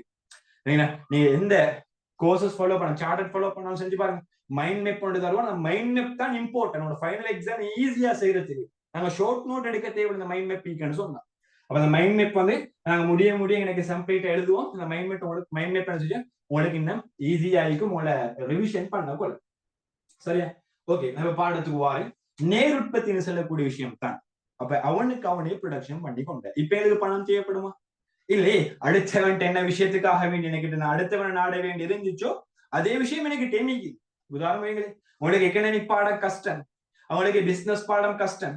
உங்களுக்கு கஷ்டம் என்றதுனால தானே உங்களுக்கு தெரிஞ்ச பொடியன்ட்ட போயிட்டு கேட்கறீங்க, எனக்கு பிசினஸ் கொஞ்சம் சொல்லித்தான், எனக்கு எக்கனாமிக் கொஞ்சம் சொல்லித்தான் சொல்லி. அப்ப அதே விஷயம் உங்களுக்கு மோன் கிளாரிஃபை நல்லா கிளாரிஃபை ஆயிருந்தா, ஒரு கிளியரா இருந்திருந்தா அவனை விட என்ன செய்ய தேவையில்லை, அவன்கிட்ட போயிட்டு கெஞ்ச தேவையில்லை, அவன்கிட்ட போயிட்டு கேட்க தேவையில்லை, அதையும் கூட உங்களுக்கு கிளியர் ஆயிக்குது. அப்ப இந்த இடம் தான் நாங்க சொல்லுவோம் நேர் உற்பத்தி. எனக்கு நானே ப்ரொடக்ஷன் பண்ணி கொண்டேன். இந்த டைம்ல எனக்கு ஈக்கல்ல பணம் என்று சொல்லக்கூடிய விஷயம் தேவைப்படல. சம்டைம் உங்கள்ட்ட எம்சிக்குள்ள கேட்கணும், பணம் தேவைப்படாத பொருளாதார கால பகுதிக்கு நாங்க எப்படி பேர் சொல்றோம் என்று கேட்கணும். அப்ப தருவான் பண்டமாற்று பொருளாதாரம், நேர் உற்பத்தி பொருளாதாரம், பண பரிமாற்ற பொருளாதாரம், இலத்திரனியல் பொருளாதாரம், இப்படி நிறைய பொருளாதாரம் உங்களை கன்ஃபியூஸ் பண்ற மாதிரி தரும். அப்ப சிம்பிளா இது வரும் நேர் உற்பத்தி பொருளாதாரம். அப்ப இந்த பொருளாதாரம் இயங்கின டைம்ல, பொருளாதாரம் இந்த சிச்சுவேஷன் இந்த டைம்ல பணம் என்று சொல்லக்கூடிய கன்செப்ட் தேவையப்படல. பணம் எதுக்காக வேண்டி தேவைப்பட்டுச்சோ அந்த கன்செப்ட் எனக்கு டீக்குது, அடுத்தவனுக்கு ஒரு பணம் கொடுத்து வாங்கணும் அவசியம் இல்லை எனக்கு. அப்ப இதனாலதான் இந்த கன்செப்டுக்கு தான் நாங்க சொல்லுவோம் நேருற்பத்தி. இதுதான் ஆரம்ப காலத்துல இருந்துச்சு. இதுதான் ஆரம்ப காலத்துல இருந்துச்சு. நேருற்பத்தின்னு சொல்லக்கூடிய கன்செப்ட் தான் ஆரம்ப காலத்துல இருந்துச்சு. அப்ப இது ஒரு சட்டப்படியான பொருளாதாரம். நாங்க நிறைய பேர் டென்ஷன் லீக்க போல, நிறைய பேர் மைண்ட் ரிலாக்ஸ் ஆகுறதுக்கு எதிர்பார்க்கிற ஒரு பொருளாதாரம் தனி. இன்ட்ரெஸ்டிங்கான ஒரு சந்தோஷமான கால பகுதி அது. எங்களுக்கு எதெல்லாம் தேவையோ நாங்க அந்தந்த டைம்ல ப்ரொடக்ஷன் பண்ணி கொண்டு, எங்களுக்கு என்னென்ன விஷயம் தேவையோ நாங்க விவசாயம் செஞ்சு, நாங்க எங்களுக்கு தேவையான கல்வி எங்களோட பெற்றோர்கிட்ட இருந்து, பெரிய இது மாதிரி டிகிரி எல்லாம் இல்ல. அந்த டைம்ல டிகிரின கன்செப்டே இல்ல.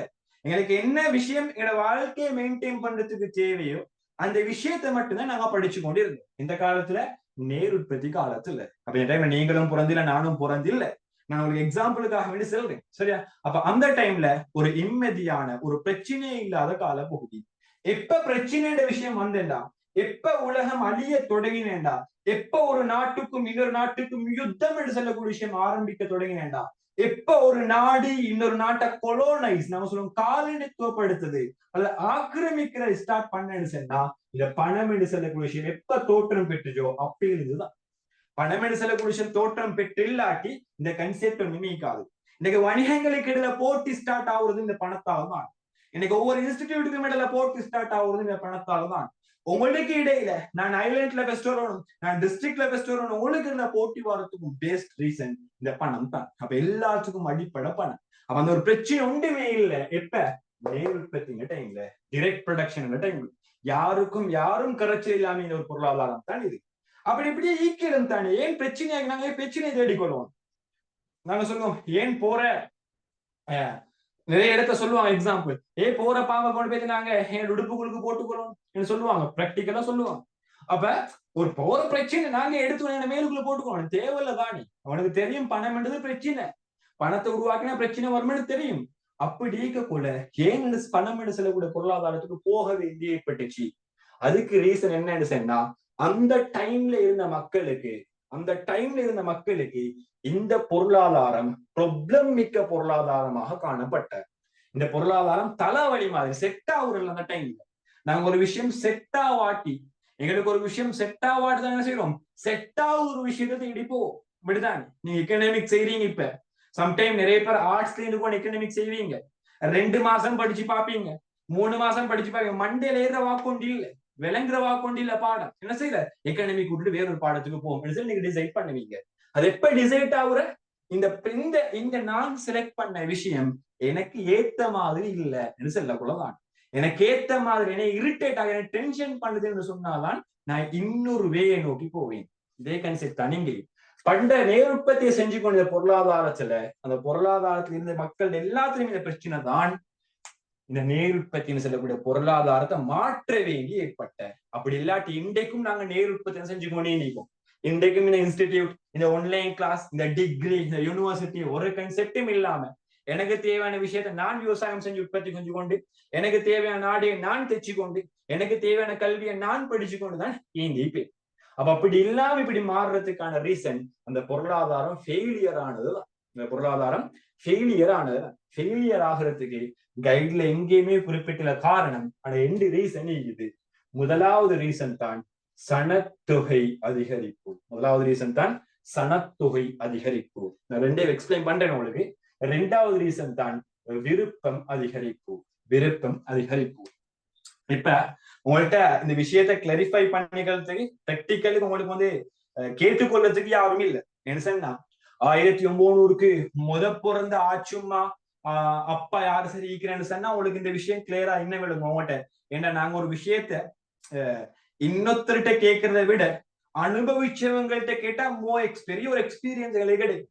அப்ப அதே மாதிரி நீங்க 1900க்கு பிறந்தவங்கள்ட்ட கேட்டு பாருங்க. உங்கள்ட்ட யாராச்சும் ஈக்கிறேன்னு சொன்னா அவங்களோட வீடுகள்ல இது பாருங்க, அவங்கள்ட்ட கேட்டு பாருங்க, உங்களோட வீட்டுல எத்தனை புள்ள, இல்லாட்டி உங்களோட ஆட்சி மேய்க்கிறேன்னு சொன்னா ஆட்சி மேய்க்கிறேன் உங்களுக்கு எத்தனை புள்ள இருந்துச்சு, இல்லாட்டி உங்களோட வாப்புக்கு எத்தனை புள்ள இருந்துச்சுன்னு சொல்லி கேட்டு பாருங்க. இல்லாட்டி உங்களுக்கு கீழால டிபெண்ட் ஆகிக்கிற பேசன், உங்களுக்கு கீழால தங்கி வாழ்ந்தவங்களோட எண்ணிக்கை எத்தனை பேருன்னு கேட்டு பாருங்க. அவங்கள்ட்ட இந்த மோஸ்டா நாட்கள் ஆன்சர் வரும் எப்படின்னு சொன்னா 15 to 30 சொல்லக்கூடிய ஆன்சர் தான். எங்க வீட்டுல எங்க அப்பாவுக்கு 15 புள்ளகள், அப்பட அப்பாவுக்கு 15 புள்ளகள், இல்லாட்டி 10 புள்ளகள் அப்படின்னு சொல்லக்கூடிய ஆன்சர்ஸ் தான் வரும். அப்ப இது ஒரு பிரச்சனைன்னு கேட்டா எங்கட பார்வையில பிரச்சனை இல்ல, சனத்தொகை அதிகரிக்கிறது பிரச்சனை இல்ல, நாட்டுக்கு சனத்தொகை அதிகரிக்கதான் வேணும், ஒரு பிரச்சனை இல்ல. ஆனா ப்ராப்ளம் எந்த இடத்துல என்ன சொன்னா, இந்த சனத்தொகை விஷயம் எப்படி ஒரு அதிகரிப்பு வந்திருக்குன்னு சொன்னா, நீங்க சயின்ஸ்ல படிச்சு ஞாபகம் இருக்குது, நான் படிச்சது ஞாபகம் இருக்குது. 2018 நான் 10ஆம் வகுப்பு அந்த டைம்ல போட்டின ஒரு ரிசர்ச் உண்டு. என்னன்னு சொன்னா 2014 டு 2018 வரைக்கும் இந்த கால பகுதியில, சாரி 2004 டு 2018 கால பகுதியில கிட்டத்தட்ட ஒரு 15 வருஷமே இருக்கும். அந்த 15 வருஷத்துல சனத்தொகை அதிகரிப்பு எப்படின்னு சொல்லி போட்டீங்க ஒரு ரிசர்ச் உண்டு என்னோட பாடத்துல. சரியா? அப்ப போட்டின விஷயம் தான் நான் நினைக்கிற மாதிரி 14 மில்லியன் என்னமோ இருந்துச்சு 2004ல. அதே மாதிரி 2018ல கிட்டத்தட்ட 20 மில்லியன் சனத்தொகை வந்திருக்குது. அவகிட்ட பாருங்க, 15 வருஷத்துக்குள்ளுக்கு 6 மில்லியன் சனத்தொகை அதிகரிப்பு. 6 மில்லியன் 60 லட்சம் 60 லட்சம் மக்கள் உருவாக்கப்பட்டிருக்குது இந்த 15 வருஷம் கெப்புக்குள்ளுக்கு. அப்படி சரியான அக்யூரேட்டான ஆன்சர் சரியா, ஆனா கிட்டத்தட்ட 6 மில்லியன் கிட்ட அதிகரிப்பு நடந்திருக்குது. அப்ப இது வந்து சாதாரணமா இந்த டைம்ல கேட்டு பாருங்க, இந்த டைம்ல கேட்டு பார்த்தா வீட்டுல எத்தனை புள்ள, 2 புள்ள, 3 புள்ள, மேக்சிமம் போனா 5 புள்ள தான் இருக்கும். ஆனா இந்த கேப்ல போய் இது பார்த்தா வீட்டுல 15 புள்ள, 20 புள்ள, 30 புள்ள போவாங்க. இந்த டைம்ல ப்ராப்ளம் என்னண்டா, இந்த மொத்த புள்ளைக்கும் சாப்பாடு போட்டது யாட கடமை, பெற்றோட கடமை. அப்ப ஜஸ்ட் ஒத்தர் வாப்பாளது உம்மா அல்லது 2 பேரும் சேர்ந்து ஒரு பெரிய பொறுப்புக்குள்ளாவுறாங்க. 15 பேருக்கு நான் சாப்பாடு போட்டு கொடுக்கணும். சாப்பாடு மட்டுமா, உடுப்பு எடுத்து கொடுக்கணும், கல்வி எடுத்து கொடுக்கணும், வீடு கட்டணும், எல்லா விஷயமான செப்பரேட்டான வசதியையும் அவங்களுக்கு தேவையான சக்தி வரும் வரைக்கும் செஞ்சு கொடுக்கணும். எவ்வளவு ஒரு பெரிய கஷ்டம். கிட்டத்தட்ட 15 பேர் எவ்வளவு ஒரு கஷ்டம். அப்ப இதைத்தான் நாங்க சொல்லுவோம் சனத்தொகை அதிகரிப்புன்னு சொல்லி. அப்ப இந்த டைம்ல அவங்களுக்கு நேரு ப்ரொடக்ஷன் செஞ்சா போதா, எங்களுக்கான ப்ரொடக்ஷன் நாங்களே செஞ்சு கொள்வது கஷ்டம். அந்த 2 பேரும் சேர்ந்து 32 பேருக்கு 30 புள்ள 2 பேர் அந்த உமா அப்பா சேர்த்து 32 பேருக்கு ப்ரொடக்ஷன் பண்றதுன்றது சாத்தியமற்றதாக மாறி இருக்குது. இது அந்த காலத்துல ஏற்பட்ட ஒரு ரூட்டுல பிரச்சனையா இல்ல, அந்த காலத்துல ஏற்பட்ட ஒரு கிராமத்துல ஏற்பட்ட பிரச்சனையா இல்ல, அந்த காலத்துல ஏற்பட்ட ஒரு சிட்டியோட ப்ராப்ளமா இல்ல, இது ஒரு நாட்டோட ப்ராப்ளம். நாட்டுல எல்லா இடத்துலயும் போய் பார்த்தா இதுதான் பிரச்சனை. இதுக்காக வேண்டி புள்ளை எல்லாத்தையும் கிணத்துல போடணுமா, இதுக்காக வேண்டிய புல் எல்லாத்தையும் களத்தோட காத்துல வீசலுமா? இப்ப நடக்கிற மாதிரி இப்ப நிறைய விஷயங்கள் பாத்தீங்க. பொருள் இப்ப நிறைய சிச்சுவேஷன் புள்ளைய போய் ஆத்துல போட்டிக்கிறாரு, புள்ளைய போய் கடல்ல போடுறாரு, புள்ளைய போய் கிணத்துல போடுறாரு, புள்ளைய போய் வயல்ல போடுறாரு. அப்ப இந்த விஷயம் எல்லாம் அங்க செய்யலாம். இப்படி ஒரு பிரச்சனை அப்படி சொல்யூஷன் காணல. சொல்யூஷன் காண்ற ஒரே ஒரு சொல்யூஷன் இந்த 15 பிள்ளைக்கும் தேவையான தேவையை பூர்த்தி செய்வது மட்டும்தான். அப்ப இந்த டைம்ல தான் வாரது முதலாவது பிரச்சனை, எங்களுக்கு நாங்க ப்ரொடக்ஷன் செஞ்சு போதா, எங்களுக்கு நாங்க ப்ரொடக்ஷன் செஞ்சு போதா, இன்னொருத்தரோட சப்போர்ட் எங்களுக்கு தேவை. நீங்க படிச்சிருப்பீங்க சயின்ஸ்ல. நான் ஏன் அடிக்கடி உங்களுக்கு சயின்ஸை கனெக்ட் பண்றேன்னு சொன்னா, இது என்ன பாடம்? Social science. எக்கனாமிக்னு சொல்றது சோசியல் சயின்ஸ். இது ஒரு சமூக விஞ்ஞானம், இது ஒரு விஞ்ஞானத்தோட ரிலேட்டிவ். வித்தியாசம் என்னன்னா, இது சமூகத்தை ஆராய்ச்சி செய்து அது இயற்கையை ஆராய்ச்சி செய்யுது. அது ரெண்டுக்குமே கனெக்ட் உண்டு. அதனாலதான் அந்த கனெக்ட் நான் இடத்துல யூஸ் பண்றேன். சரியா?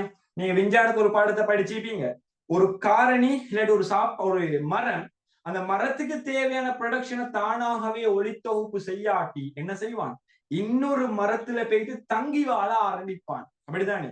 தனக்கு தானே ப்ரொடக்ஷன் பண்ணாட்டி இன்னொரு மரத்துல மேலால வளர்ந்து அந்த மரத்துல வரக்கூடிய போர்ஷன் இவர் பெற்று இவர் வளருவாரு. அப்ப இந்த சிச்சுவேஷனுக்கு மாற வேண்டியான இந்த நேர் உற்பத்தி எனக்கே ப்ரொடக்ஷன் பண்ணி கொள்ளையலாம். அப்ப எனக்கு என்ன வேணும்? இன்னொத்த சப்போர்ட் வேணும் இந்த சிச்சுவேஷனுக்கு உள்ளான. அப்ப இன்னொத்தனுக்கு சப்போர்ட் ஏற்பட்டா அந்த இடத்துல டைரக்டா இது ஃபெயிலியர், நேர் உற்பத்தி ஃபெயிலியர். 2வது ரீசன் தான் விருப்பங்களின் அதிகரிப்பு. இன்றைக்கு அந்த 1800க்கு பிறந்த பிள்ளைகளை கேட்டு பாருங்க, பாபிக்கு டைனான்சல், பொரியாணி டைனான்சல் கேட்டு பாருங்க, தெரியல. திருவள்ளூர் எலப்பாட்டி பாபிக்கு தின்றான்னு கேட்டா அவன் என்ன யோசிப்பான். அவனுக்கு அந்த விஷயம் எல்லாம் தெரியா. அப்ப அதே அவருக்கு அந்த விஷயம் எல்லாம் தெரியா. சிம்பிளா ஆரம்ப காலத்துல பிறந்தவங்களுக்கு யாரும் அந்த விஷயம் தெரியாது. அப்ப அப்படிப்பட்ட ஒரு டைம்ல தான், அப்படிப்பட்ட ஒரு பிரச்சனை தான் விருப்பங்கள்ட விருப்பம் என்ற விஷயம் வந்து காலத்துக்கு காலம் அதிகரிச்சு கொண்டே போகுது. ஆரம்பத்துல இந்த விருப்பத்தை விட இப்ப விருப்பம் கூட, நீங்க சின்ன பிள்ளைய இந்த விருப்பத்தை விட பெரியவக்குள்ள விருப்பம் கூட, வயசு அதிகரிக்க நாடு டெவலப் ஆக புதிய பண்டங்கள் உற்பத்தியாக ஆக விருப்பம் என்ற விஷயம் கூடிக்கொண்டே போகும். அப்ப அந்த டைம்லயும் பிள்ளைகளுடைய விருப்பம் கூட 15 பேரும் 15 சாப்பாடை கேட்கலாம். தேவையான ஒரு சாப்பாடே செஞ்சு கொள்றதுக்கு உமா அப்பா கஷ்டம். அப்ப அதே ஒரு ப்ராப்ளம்னாலதான் இன்னொருத்தோட சப்போர்ட்டை வேங்க வேண்டியான. ஆனா இங்க என்னன்னு சொன்னா பிள்ளைகள் 15 பேரும் 15 சாப்பாடை கேட்கிறாங்க. அப்ப இப்ப எப்படி கம்ப்ளீட் பண்றது இந்த சிச்சுவேஷனுக்கு மாற வேண்டிய. சோ இந்த டைம்ல தான் இந்த 2 ரீசனாலையும் தான் நேருற்பத்தின்னு சொல்லக்கூடிய விஷயம் ஃபெயிலியர் ஆகுது. அப்ப ஃபெயிலியர் ஆனா இதுக்கேத்த ஒரு சொல்யூஷன் தேடணும். உங்களுக்கு எம்சிக்குள்ள 5 ஆன்சர் தாராண்டா, முதலாவது ஆன்சர் வாசிக்கிறீங்க, அந்த முதலாவது ஆன்சர் இதோட ரிலேட்டிவ் இல்ல, இதுக்கு செட் ஆவாட்டி என்ன செய்வீங்க, 2வது ஆன்சருக்கு போவீங்க. முதலாவது ஆன்சர் செட் ஆகலன்னு சொல்லி அடுத்து அந்த எம்சிக்கு ஸ்கிப் பண்ணிட்டு அடுத்த எம்சிக்கு போறீங்களா? இல்ல. உங்களுக்கு 5 ஆன்சர் தாரான், முதலாவது ஆன்சர் வாசி பாக்குறீங்க, இது செட் ஆகல, 2வது ஆன்சருக்கு நீங்க போவீங்க. இதே மாதிரிதான் நீங்க முதலாவது பொருளாதாரம் வாழ்ந்து பார்த்தாச்சு, செட் இல்ல, அடுத்த பொருளாதாரத்துக்கு மாற வேண்டியது. அப்படி மாறாட்டி இந்த புள்ளைகள் பசியில தான் சாகும். இந்த சாப்பாடு இல்லாம, உடுப்பு இல்லாம, அன்றாட தேவையை கம்ப்ளீட் பண்ண இயலாத ஒரு பொருளாதாரத்துக்கு நாடு மாற வேண்டியோ. சரியா? அப்ப இது ஒரு கதமாய் ஞாபகம் வச்சுக்கணும். உங்களுக்கு இந்த கான்செப்ட் கிளியரா இருக்குது. எம்சிக்கு வந்து இது பாஸ்ட் பேப்பர்ல இந்த ஹிஸ்டரியில பணம் என்று சொல்லக்கூடிய ஹிஸ்டரியில இந்த விஷயத்தை இந்த கிளாரிஃபை பண்ண. சரியா? அப்ப நேருற்பத்தின்னு சொல்லக்கூடிய கான்செப்ட் இங்க ஃபெயிலியர் ஆகுது. அப்ப எப்ப முதலாவது கொஸ்டின் சரி இல்லைன்னு சொல்லி நீங்க 2வது கொஸ்டின்ஸுக்கு போறீங்களோ, அதே மாதிரி இந்த நேருற்பத்தி ஃபெயிலியர் ஆக போல இன்னொரு பொருளாதாரத்துக்கு நாங்க போக வேண்டியிருக்குது. இன்னொரு பொருளாதாரத்துக்கு நாங்க போக வேண்டியிருக்குது. அந்த பொருளாதாரம் தான் பண்டமாற்று பொருளாதாரம். முதலாவது பொருளாதாரம் நேருற்பத்தி, 2வது பொருளாதாரம் பண்டமாற்று, பார்ட்டர் சிஸ்டம். பண்டமாற்று பொருளாதாரம் 2வது பொருளாதாரம் தான் பண்டமாற்று பொருளாதாரம். பண்டமாற்று பொருளாதாரம் என்று சொல்றது என்ன கன்செப்ட் என்றா, பண்டமாற்று பொருளாதாரம் என்ன கன்செப்ட் என்று சொன்னா இது ஒரு சிம்பிள் கன்செப்ட். சிம்பிளா விளங்கெடுங்க. நான் இந்த டீப்பா விளங்கெடுக்க போறல, இந்த டீப்பா வந்து பாடத்தை உங்களுக்கு சொல்லி தர போறல, ஜஸ்ட் இந்த விஷயம் டச் பண்ணிட்டு போறோம். உங்களுக்கு பண்டமாற்று கன்செப்டை மட்டும் ஒரு செமினார் எடுத்து விளங்கப்படுத்தி நம்ம அவ்வளோ இன்ட்ரெஸ்டிங்கான அவ்வளோ நிறைய விஷயம் இன்க்ளூட் ஆகிற விஷயம் தான் பண்டமாற்று பார்ட்டர் சிஸ்டம் என்று சொல்லுது. அப்ப அவ்வளோ டீப்பா போனா உங்களுக்கு என்னோட கிளாஸ் இதை மட்டும் தான் பார்க்க வேண்டி வரும். இதை விட நிறைய டாபிக் இம்பார்ட்டன்டா பார்க்க வேண்டியதுனால இந்த பார்ட்டர் சிஸ்டம் பண்டமாற்று விஷயத்தை நான் சிம்பிளா டச் பண்ணிட்டு போகும். அப்ப நேருற்பத்தில ஒரு பிரச்சனை வந்துச்சுன்னா ஏன்னு சொல்லக்கூடிய ஆளுக்கு அவருக்கு ப்ரொடக்ட் அவரே உற்பத்தி செஞ்சு கொள்ளையலாம். அப்ப இன்னொருத்தரோட சப்போர்ட்டுக்கு இவருக்கு தேவைப்படுது, இன்னொருத்தரோட சப்போர்ட் இவருக்கு தேவைப்படுது. அப்ப இவர் என்ன செய்யறாருன்னு சொன்னா இன்னொருத்தரோட சப்போர்ட் தேவைப்படுறதானே. அப்ப இன்னொருத்தரோட சப்போர்ட் தேவைப்படக்கூடாது. நீ பாக்குறாரு எனக்கு மட்டும் அந்த பிரச்சனையா, இது எனக்கு மட்டும் அந்த பிரச்சனையான்னு கேட்டா இல்ல, அது நாடு முழுக்க அந்த பிரச்சனை தானே இருக்குது. அப்ப என்ன செய்யறாங்கண்டா, ஒரு நாடு முடிவுக்கு வராங்க, உங்களால நிறைய ப்ரொடக்ஷன் பண்ணி இருந்தேன்னு சொன்னா, உங்களுக்கு வீட்டுல 30 புள்ளைன்னு சொன்னதாங்க எக்ஸாம்பிளுக்கு, 30 பிள்ளைக்கு நீங்க என்ன செஞ்சிருப்பீங்க, உணவு ப்ரொடக்ஷன் பண்ணிப்பீங்க. 30 பிள்ளைக்கு என்ன செஞ்சிருப்பீங்க, ஆடை உற்பத்தி செஞ்சிருப்பீங்க.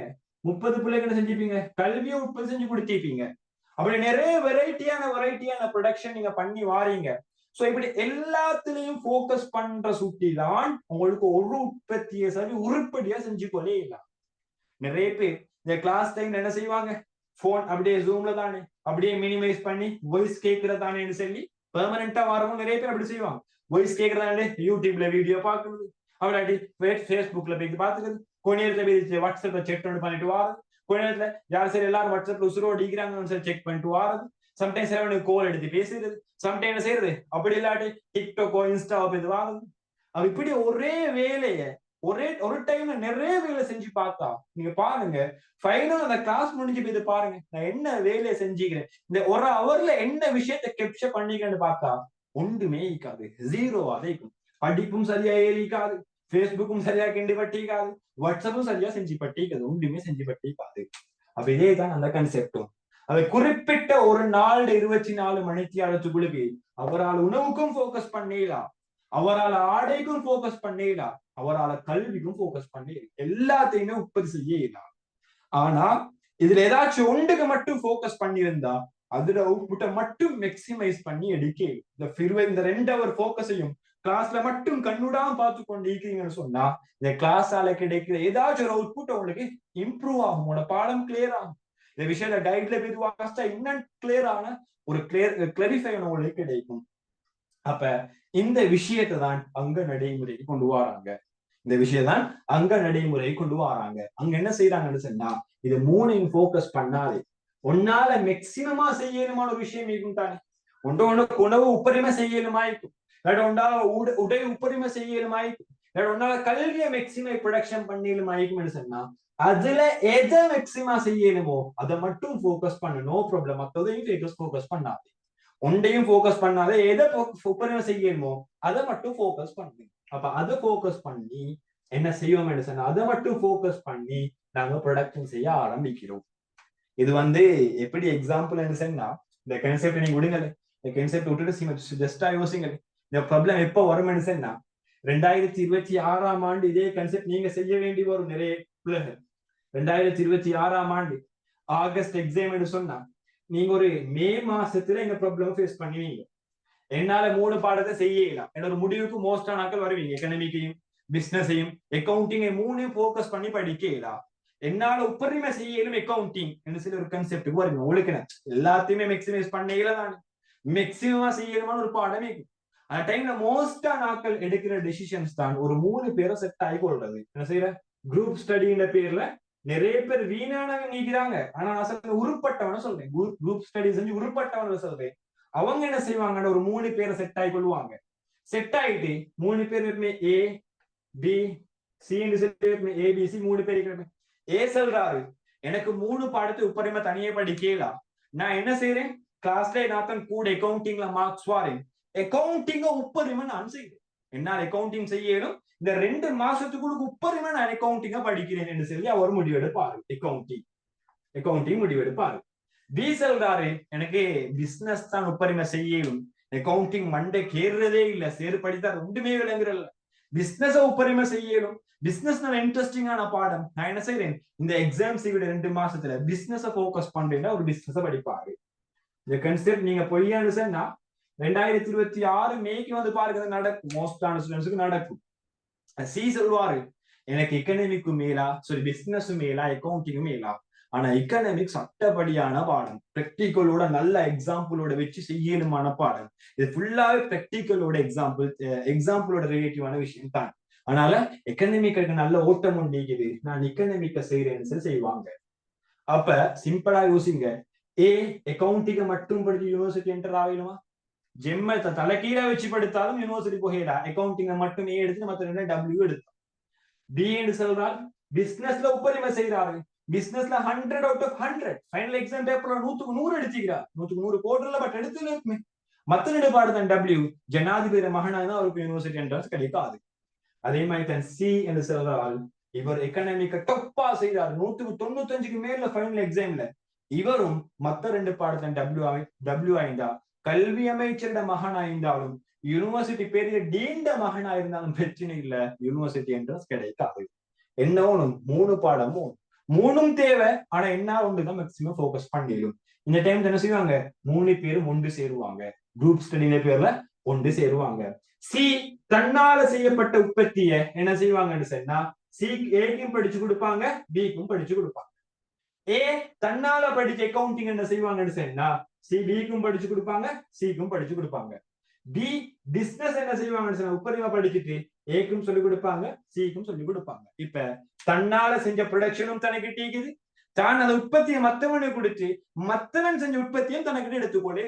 அப்ப இப்ப ஒரு 3 பாடத்திலையும் ஏ என்ற லெவலுக்கு புகையிடும். ஆனா அப்போ தனியொரு ப்ரொடக்ஷனை மட்டும் செஞ்சா புகையில கேம்பஸ் புகையில. இப்ப கேம்பஸ் செலக்ட் ஆவே 3 பாடமும் கிளியர். அது 3 பாடம் கிளியருக்கு நான் 3 பாடத்தையும் படிக்கல, 3ஐயும் போக்கஸ் பண்ணல, செஞ்சது ஒன்றதான். ஆனா 3ம் எனக்கு கிடைச்சிருக்குது. இதுதான் பண்ட மாற்று. இது நாங்க சொல்லுவோம் சேவை மாற்று. எப்படியோ இதுவும் ஒரு பண்டம் அவுட்புட் மாற்றம் அடைகிறதுனால இதைத்தான் நாங்க பண்ட மாற்றுன்னு சொல்லுவோம். இதைத்தான் நாங்க பண்ட மாற்றுன்னு சொல்லுவோம். எனக்கு டீக்கிற ப்ரொடக்ஷன் உப்ப செஞ்சுட்டு இல்லாத ப்ரொடக்ஷனை எனக்கு டீக்கிற ப்ரொடக்ஷனை வச்சு கொடுத்து அவன் டீக்கிற ப்ரொடக்ஷனை எடுத்துக்கொள்றது. அப்ப ஏண்ட ப்ரொடக்ஷனால் ஏண்ட தேவையும் கம்ப்ளீட் ஆகும். என்னால் உற்பத்தி செய்யப்படாத சில பண்டங்கள் இருக்கும் தானே, அதுவும் எனக்கு தேவையாயிருக்கிறேன்டா, அதை மத்தவன் கிட்டையும் எடுத்துக்கொள்ளே. இந்த கன்செப்ட் தான் பண்ட மாற்று.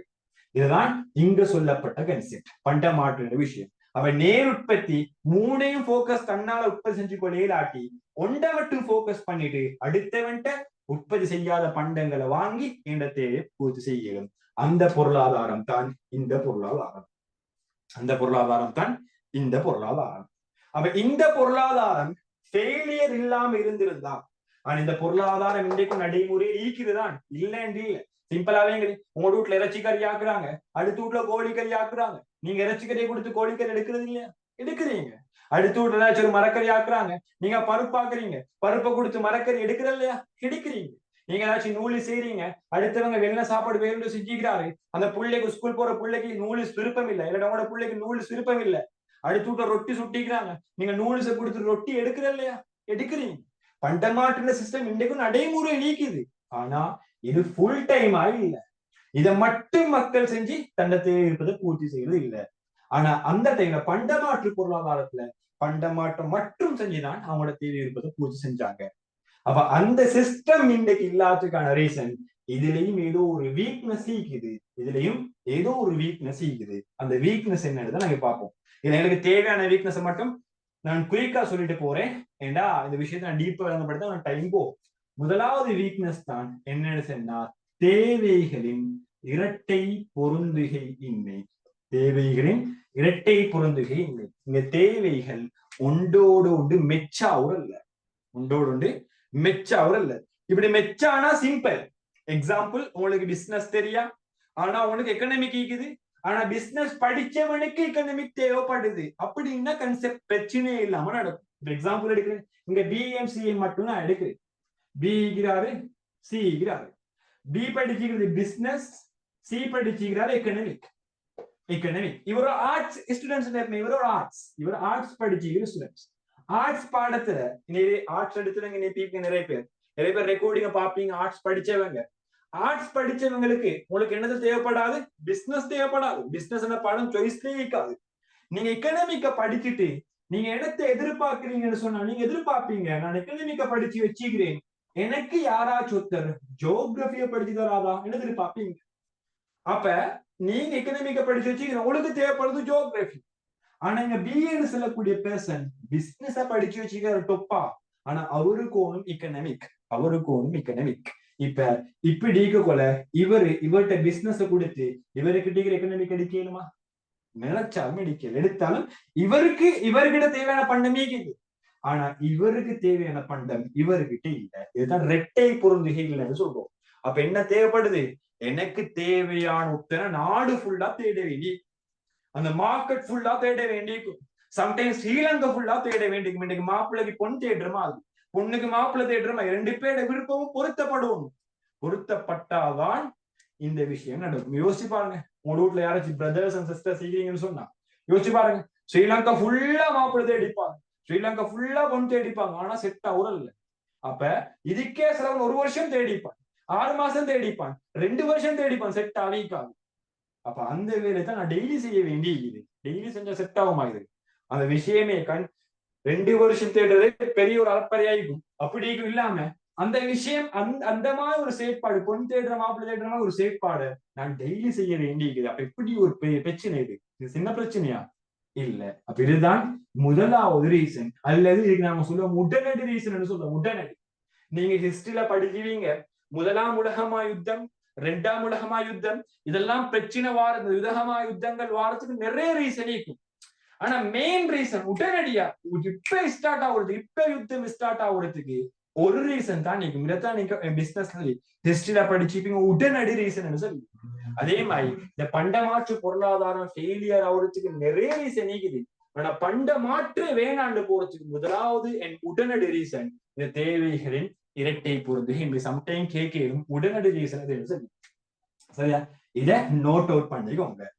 2வது ப்ராப்ளம் என்னன்னு சொன்னா ஒரு பெருமதி ஒன்று இல்ல, பெருமதி ஒன்று இல்ல, பெருமதி ஒன்று இல்ல. எங்களுக்கு எக்கனாமிக் எவ்வளவு வெளியீடு, பிசினஸ் எவ்வளவு வெளியீடு தெரியா? இவர் சொல்றாரு என் எக்கனாமிக்கு ஒரு சாப்டர் தான் எனக்கு படிச்சு, இன்னும் 2 பேரும் தேவை செட் ஆன். இவரும் பிசினஸ் காமர்ஸ் எடுக்கிறாள், இவரும் காமர்ஸ் எடுக்கிறாள். எங்களுக்கு எக்ஸாம்பிள் நாங்க தேவைப்படக்குள்ள மாத்த வேண்டிய ஒரே எக்ஸாம்பிள் எல்லாத்துக்கும் பொறுத்து நீக்காது. அப்ப இவரு ஆர்ட்ஸ் எடுக்கிறாள், இவரும் காமர்ஸ் எடுக்கிறாள், இவரும் காமர்ஸ் எடுக்கிறார். காமர்ஸ் வர்த்தகத்துறையில் இருக்கிறார்.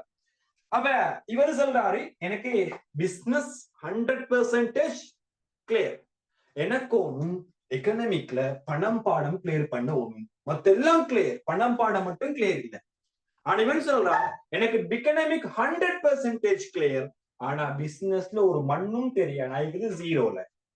இவன் சொல்றான் நான் எக்கனாமிக்க படிச்சு தரேன் உனக்கு பணம் பாடத்தை, ஆனா ஒரு கண்டிஷன், எனக்கு நீ மொத்த பாடத்தையும் பிசினஸ்ல படிச்சு தரும், எனக்கு மொத்த பாடத்தையும் பிசினஸ்ல படிச்சு தரும்னு சொல்றான். இப்படிதான் அந்த பிரச்சனை வந்துச்சு.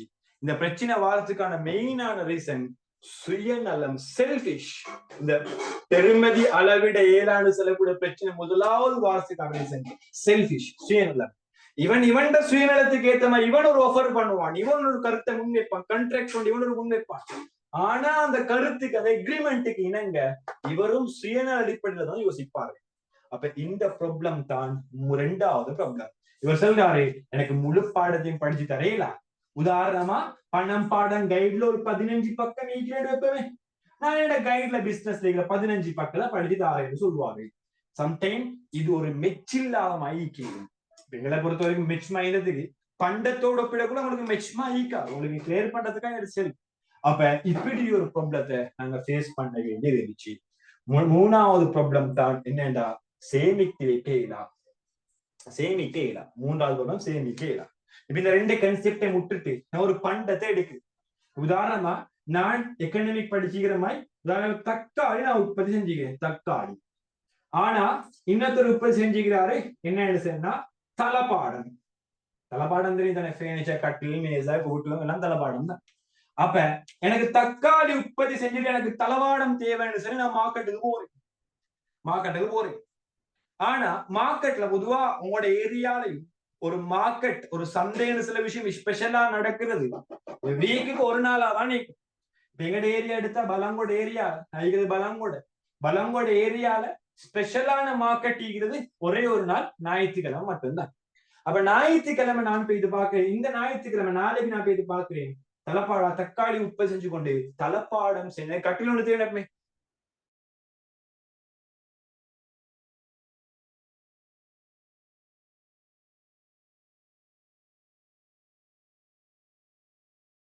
என்ன செய்யணும்னா நான் என்ன செய்வேன், திரும்பி இந்த இப்ப தலப்பாடு உற்பத்தி செஞ்சவன் இந்த பிறகு நான் போயிட்டு பாக்குறேன் தலப்பாடு உற்பத்தி செஞ்சுக்கிறேன். இப்ப தலப்பாடு உற்பத்தி செஞ்சொருத்தன் ஈக்கிறான், ஆனா அவன்கிட்ட போயிட்டு கேட்கிறேன் தக்காளியை தாரேன் ராஜா, எனக்கு தலப்பாடு தாரியான்னு கேட்கிறேன். அவன் சொல்றான் தக்காளி எல்லாம் வான, எனக்கு தக்காளி தேவல், எனக்கு உங்களோட கேரட் எடுத்து வானா உனக்கு தலப்பாடு தாரேன்னு சொல்றான். இப்ப எனக்கு கேரட் ப்ரொடக்ஷன் பண்ணிருமா வருவா இல்லையா, அங்கேயும் போயிட்டா அங்கேயும் ஃபெயிலியர். மூணாவது இடத்துக்கு போறேன், அவன்கிட்ட தக்காளி ஈக்கிறான், அவன் சொல்றான் எனக்கு தக்காளி 100 போற பேக்கும்டா, நான் உனக்கு கொண்டு ஒரு தக்காளி தான் ஒரு கட்டில தாரேன்னு சொல்றான். 100 போற பேக்கு இல்ல, எனக்கு கேக்குது 50 போற பேக். அப்ப அவன் நான் கேட்கிறேன், நான் ஆஃபர் பண்றேன் எனக்கு ஒரு 50 போற பேக்கு தக்காளி ஒன்று தா என்று கேட்கிறேன். 50 போற பேக்கு தக்காளி ஒன்று தாண்டு கேட்கிறேன். அப்ப அவன் சொல்றான் 50 போற பேக்கெல்லாம் தரையிலா. பங்கையும் டிரான்சாக்சன் ரிஜெக்ட். அவன் இப்படி ரிஜெக்ட் ஆகி அந்த ஞாயிற்றுக்கிழமை சந்தையில எனக்கு பண்டத்தை வாங்கி கூட கிடைக்கல என்று வைப்போம். இப்ப நான் என்ன செய்யணும், அடுத்த கிழமை வரைக்கும் வெயிட் பண்ணணும், இந்த தலப்பாடத்தை எடுக்கணும்டா. அது வரைக்கும் நான் உசுரோடு இருக்கிறேன்னு நாட்டம் தக்காளி உசுரோடு இருக்குமா இல்ல. இந்த டைம்ல ஃப்ரிட்ஜ் இல்ல, இந்த டைம் அவன் இல்ல, இந்த டைம்ல நிறைய எலக்ட்ரானிக் இயந்திரம் இல்ல. வச்சோணும்டா கிணத்துல நீங்க பாத்திப்பீங்க முந்தி தக்காளிய வச்சோணும், இந்த கத்திரிக்காய் வச்சோம்னு சொன்னா கிணத்தடியில போட்டு வச்சோம், இறைச்சி வச்சோம்னா தேன் போட்டு பாதுகாத்து வச்சோம். அப்படி தக்காளிய பாதுகாக்கிறதுக்கு ஒரு சிஸ்டம் இல்ல. தக்காளிக்கா வித்தின் 1 or 2 டேஸுக்குள்ளுக்கு அழிவடைஞ்சு போயிட்டு. இப்ப யோசிங்க அடுத்த கிலோ வரைக்கும் வெயிட் பண்ணிடுமா இல்ல, இது ஒரு ப்ராப்ளம். சோ இப்படி நிறைய ப்ராப்ளம்னால பண்டமாற்று ஃபெயிலியர் ஆகுது. அப்ப இதுக்கு சொல்யூஷன் உண்டு தேவை, பண்டமாற்று ஃபெயிலியர் ஆனா அதுக்கு ஒரு சொல்யூஷன் தேவை. நீங்க ஆன்சர் ஸ்கீம்ல நீங்க பேப்பர் சேவ்ல முதலாவது ஆன்சர் யோசிச்சு பாக்குறீங்க, செட் ஆகல. ரெண்டாவது ஆன்சர் வாசி பாக்குறீங்க, செட் ஆகல. 2 ஆன்சரை வாசி பார்த்த செட் ஆகலன்னு அடுத்த எம்சிக்கு போவீங்களா? டிரெக்டா இல்ல, புத்தியூல எவ்வளவு அப்படி செய்ய மாட்டாரு. மூணாவது ஆன்சரை வாசிக்க போவீங்க. அதே கன்செப்ட் தான் நீங்க. நேருற்பத்தி ஃபெயிலியர், பண்டமாற்று ஃபெயிலியர், இதோட வாழ்க்கை ஃபெயிலியர் சொல்லி தற்கொலைக்கு முடிவெடுக்க போறல்ல, அடுத்த ஆப்ஷன் என்ன இட போறோம். நிறைய பேர் அப்படித்தானே காதல் ஃபெயிலியர், எக்ஸாம் ஃபெயிலியர், என்னன்னா வாழ்க்கையே ஃபெயிலியர் நினைச்சு சாவ போவான். அதெல்லாம் கன்செப்ட். ஃபெயிலியர் அடுத்த பாஸ் ஆகிறதுக்கு ஏதாச்சும் ஒரு வழி எப்பா, அதுக்கு ஏதாவது சொல்யூஷன் அந்த பிரச்சனைக்கு, அந்த சொல்யூஷன் தான் நாங்க தேடுவோம். அப்பதான் எங்களுக்கு குறிப்பிட்ட டைமுக்குள்ள நாங்க ஸ்டேபிளா லைஃப் பண்ணா கேட்கணும். அப்ப மூணாவது நாங்க தேடி போவோம். மூணாவது பொருளாதாரம் தான் பணப்பொருளாதாரம். மூணாவது பொருளாதாரம் தான் பணப்பொருளாதாரம். நானும் நீங்கள் யூஸ் பண்ற பணம். அப்ப இந்த பணம் உடனே வரல. பண பொருளாதாரத்துக்கும் ஒரு வரலாறு இருக்குது. பண்டமாற்று தாண்டி நேருற்பத்தி தாண்டி நேருற்பத்திலிருந்து பணம் வந்துச்சுதான். ஆனா பணம் என்று சொல்லுது டைரக்டா நானும் நீங்களும் யூஸ் பண்ற பணம் இன்னைக்கு வராது. அந்த டைம்ல எதை மக்கள் பணமாக விலங்கெடுத்தாங்கன்னு சொன்னா, அந்த டைம்ல எதை பணமாக விலங்கெடுத்தான்னு சொன்னா, சம்டைம் அவங்களுக்கு பிரசித்தமான பொருளை தான் பணமாக விலங்கெடுத்தாங்க. அதை எப்படி நான் பணம் என்று சொல்லி உறுதிப்படுத்துறேன்னு சொன்னா, பணம் என்று சொன்னா மெயினா நாங்க எதுக்கு பணம் என்று சொல்றோம்டா, அதை வச்சு பரிமாற்றம் செய்யக்கூடியதாக இருக்கணும்.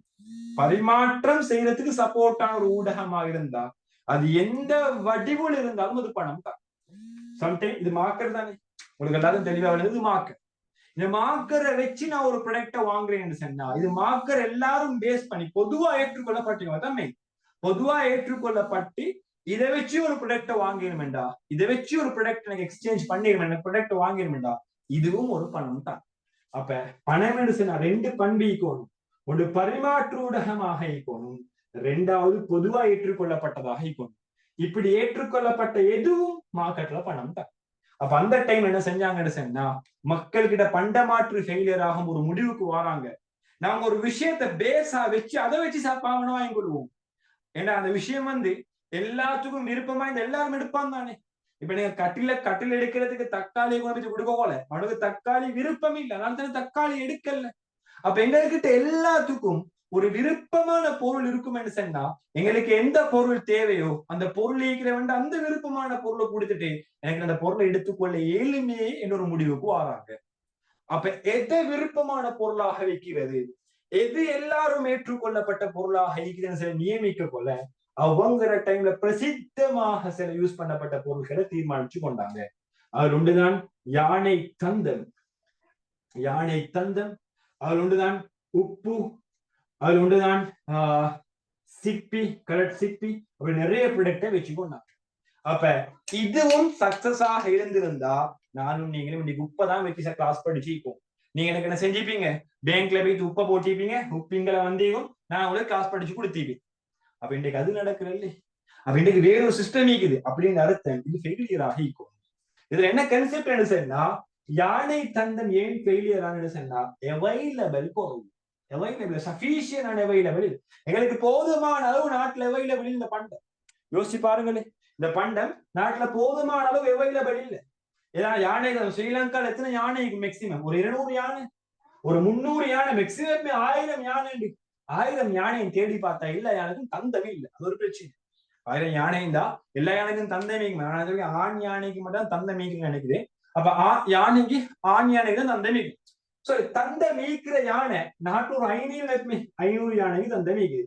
தந்த மீனை உண்டிக்காது, ரெண்டிக்கும் கண் மாதிரி ரெண்டிக்கும். சோ மேக்சிமம் மீக்கிறேன்னு சொன்னா ஸ்ரீலங்கால அவைலபிள் ஆன யானை தந்தம் 1000 தான்.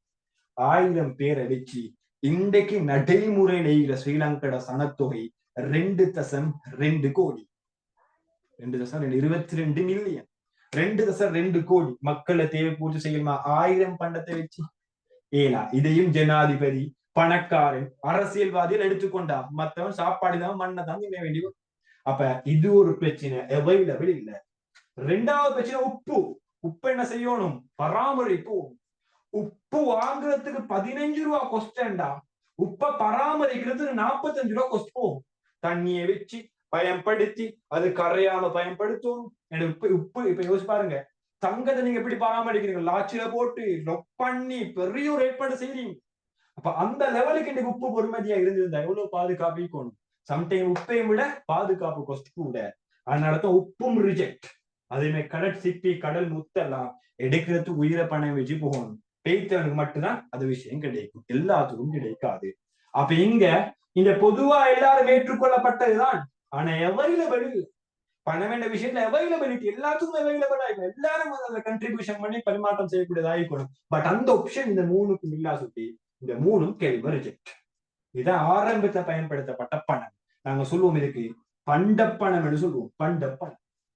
அப்ப என்ன செய்யறாங்கண்டா, எதுக்கு போற பண்டப்பணமும் சரிவார கேஸ் ஒன்று இல்லை. பண்ட பணமும் சரிவார கேஸ் ஒன்று இல்லை. என்ன செய்வோம் சொல்லி யோசிச்சு கொள்ளதான் யோசிக்கிறாங்க. நாங்க இது ஏன் யூஸ் பண்ண இயலாம் போச்சு. இன்னைக்கு உப்பை பயன்படுத்துறதுக்கு மிச்ச காலம் யூஸ் பண்ணலாம். சேம் டைம் இதுல யூஸ் பண்ண விஷயம் தான் மிருகத்தோல். அதையும் மிச்ச காலம் யூஸ் பண்ண இயலாததுனால தானே இது ரிஜெக்ட் ஆகிச்சு. அப்ப மிச்ச காலம் யூஸ் பண்ண ஏழுமான ஒரு பொருளை நாங்க வைப்போமே, அது ஒரு சூப்பர் ஐடியா தானே. என்ன சொன்னா மிச்ச காலம் இல்லாத ஒரு விஷயம் தானே ஃபெயிலியர் ஆச்சு. சரி, மிச்ச காலம் நீக்கிற ஒரு பொருளை நாங்க ஐடியா வச்சா அது ஒரு ஓகே, அது ஒரு சட்டப்படியான ஐடியா தானே சரி யோசிச்சுட்டு அப்ப யோசிக்கிறாங்க மிச்ச காலம் யூஸ் பண்ண ஏழுமான பொருள் எதுன்னு தீர்மானிக்க போலத்தான் அவங்களோட காலத்துல இருந்தது தங்கம், வெள்ளி, செம்பு, அந்த மாதிரி விஷயம்.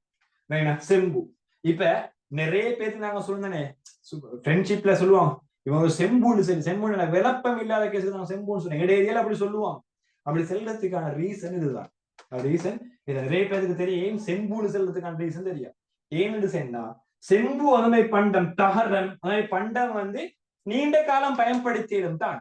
ஆனா இந்த பந்தம் ஏன் அந்த இடத்துல பரிமாற்று ஊடகமாக தொடர்ச்சியாக ஈக்கல்லைன்னு சொன்னா இதுக்கு ஒரு வெளியீடு இல்லை, ஒரு பெருமதி இல்லை. தங்கத்தை எடுத்தா நான் எவ்வளவு தக்காளியை கொடுக்குவோம் பெருமதி இல்லை. நான் ஒரு பவுன் தங்கத்தை எடுத்தா எவ்வளவு மாட்டரைச்சு கொடுக்குவோம் பெருமதி தெரியா. இதனாலதான் அது ஃபெயிலியர் ஆகும். இந்த செம்பு ஃபெயிலியர் ஆனதுக்கு ரீசன் என்ன தெரியுமா? செம்புன்னு சொன்னா மக்களை மத்திய பார்த்து இரும்பு அது தான். அப்ப அதை விஷயத்தை பரிமாற்றம் செய்யணும். அப்ப இவனுக்கு இந்த விஷயம் ஃபெயிலியர் ஆனப்போ இந்த விஷயத்தை வச்சுதான் அவனை தேவையிருப்ப பூர்த்தி செய்யணும். என்னது செஞ்சாங்கன்னு சொன்னா அவனோட வீட்டு முன்னுக்கு அடிச்சு தகரம், வீட்டுல அலுமாரில அடிச்சு வச்சு அலுமாரி கதவு, அதே மாதிரி சின்ன சின்ன அடிச்சு இந்த கபட்ல அடிச்சு வச்சு இரும்பு எல்லாத்தையும் எடுத்துட்டு டிரான்சாக்சன் பண்ண போவான். இப்ப அவனுக்கு எவ்வளவு ஒரு விளப்பம் எடுவாங்க. அலுமாரோட கதவை காட்டி தக்காளி கேட்கிறான். எத்தனை தக்காளி கொடுக்குறேன் நான் அலுமாரி கதவுக்கு. அதே மாதிரி அடுத்த வீட்டு வாசல்ல கேட்டை காட்டி தக்காளி கேட்கிறான். இவனுக்கு எத்தனை தக்காளி கொடுக்கிறது? அடுத்தவன் அலுமாண்ட லாச்ச குடிமன் தக்காளி கேட்கிறான். எத்தனை தக்காளி கொடுக்குறது? இது ஒரு பிரச்சனை. சாப்பிடணும், சாப்பிடறதுக்கு ஈக்கிற வீட்டுல இரும்புறதுதான். அப்ப இதை கொண்டு போய் டிரான்சாக்சன் பண்ண போறான். ஆனா இதுவும் ஃபெயிலியர் ஆகிறதுக்கு அந்த ரீசன் இதுக்கு ஒரு பெருமதி இல்லை. அப்ப இது புத்தி இல்லாம யோசிச்சதுனாலதான் செம்பூடு மக்களுக்கு சொல்லுவாங்க விளக்கம் இல்லாத கேஸ். இப்படி யாரும் விளக்க மனுஷன் இப்படி செய்யறது வெளியீடு வச்சுட்டுதான் கொடுக்கல் வாங்க செய்வாங்க. ஆனா இங்க அந்த வெளியீடுன்ற விஷயம் நீக்கல்ல. அப்ப இப்படி நிறைய நடைமுறைகளை பயன்படுத்தி பயன்படுத்தி பயன்படுத்தி பாக்குறாங்க. நாடு உருப்படுவா கொண்டு இல்ல. அப்பதான் என்ன செய்யற அடுத்தவன் என்ன செய்யறான்னு பாக்குறேன். நீங்க மோஸ்டா ஐடியா பாருங்க. டெஸ்டுக்கு நிறைய பேருக்கு அதை கேசுங்களுக்கு திருத்தவே இயலாம். இப்ப நீங்க நீங்க நீங்க உங்களே யோசிச்சு பாருங்க. நீங்க சாதாரண ஒரு படிப்புள்ள வள்ளி ஈக்கிறீங்க, வெப்பமே இப்போ ஒரு எஸ்ல ஈக்கிறேன்னு சொல்லி எஸ்ல ஈக்கிறேன்னு உங்களுக்கு தெரியும். இக்கனாமிக்ல நீங்க பெர்ஃபெக்ட் இல்லன்னு தானே அர்த்தம். எஸ்ல சொன்னா நீங்க சிம்பிள் பாஸ்ல ஈக்கிறீங்க, பெர்ஃபெக்ட் இல்ல. பெர்ஃபெக்ட் சொன்னா ஏ அல்லது பி ஈக்கும். அப்ப நீங்க முதலாவது எம்சிக்கு வாசிக்கிறீங்க, பொருளியல்ல அருமையண்டா என்னன்னு கேட்கிறேன். பட் உங்களுக்கு தெரியும். நீங்க என்ன செய்யற அருமைண்ட கொஸ்டினை வாசிக்கிறதுக்கு முன்னிக்கு இதை நல்லா யோசிச்சு பாருங்க.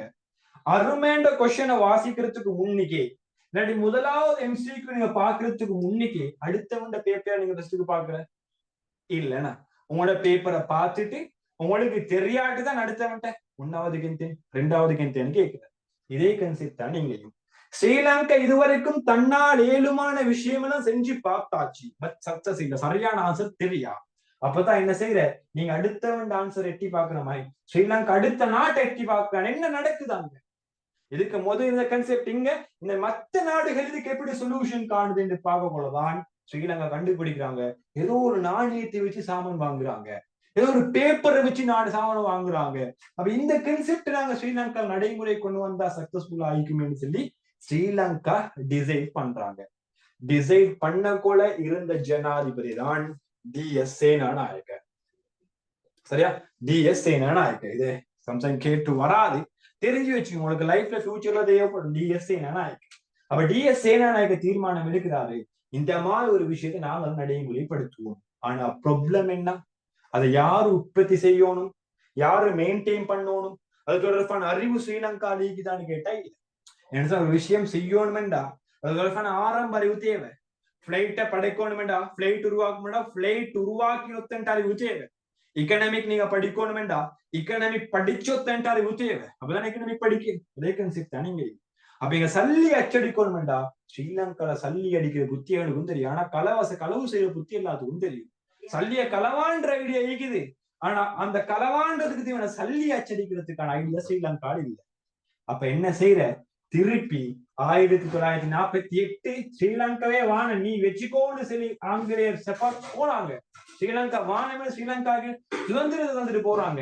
ஆனா ஸ்ரீலங்கா சுதந்திரத்தா இருந்து தன்னால உற்பத்தி செய்ய 7 ஆண்டு சுட்டிதான் என்ன செய்வாங்கன்னா 1949 திருப்பி அதே ஆங்கிலேயர் உதவி கேட்கிறாங்க.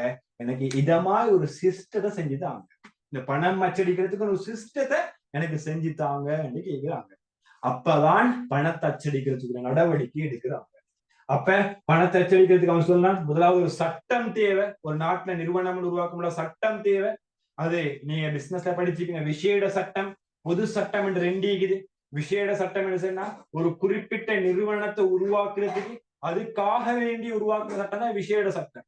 அப்படி இல்லாம ஏற்கனவே உருவாக்கின ஒரு சட்டத்துக்கு கீழே உங்களோட நிறுவனத்தை உருவாக்குறீங்கன்னா அது பொது சட்டம். அது கிளியரா நீங்க பிசினஸ்ல படிச்சுட்டு கூட்டுறவுக்கு கீழால. அப்ப நீங்க ஜஸ்ட் உங்களுக்கு எக்ஸாம்பிள் சொல்லிதாரு. அப்ப சென்ட்ரல் பேங்க் சொல்லக்கூடிய விஷயம் உருவாக்கப்பட்டுச்சு. அப்ப மற்ற நாடுகள்ல பேங்க் கொண்டு இருக்குது, அதை பார்த்து ஸ்ரீலங்காவுக்கும் ஒரு சென்ட்ரல் பேங்க் தேவைன்னு சொல்லி சென்ட்ரல் பேங்க் வந்து ஸ்ரீலங்கால நடைமுறைப்படுத்த பாக்குறாங்க. பட் அந்த நிறுவனத்தை உருவாக்குறதுக்கு சட்டம் தேவை. அதுக்காக வேண்டி ஒரு சட்டத்தை கிரியேட் பண்றாங்க. 1949 நிதி பிரமாண சட்டம். நிதி பிரமாண சட்டம் சட்டத்தை உருவாக்குறாங்க.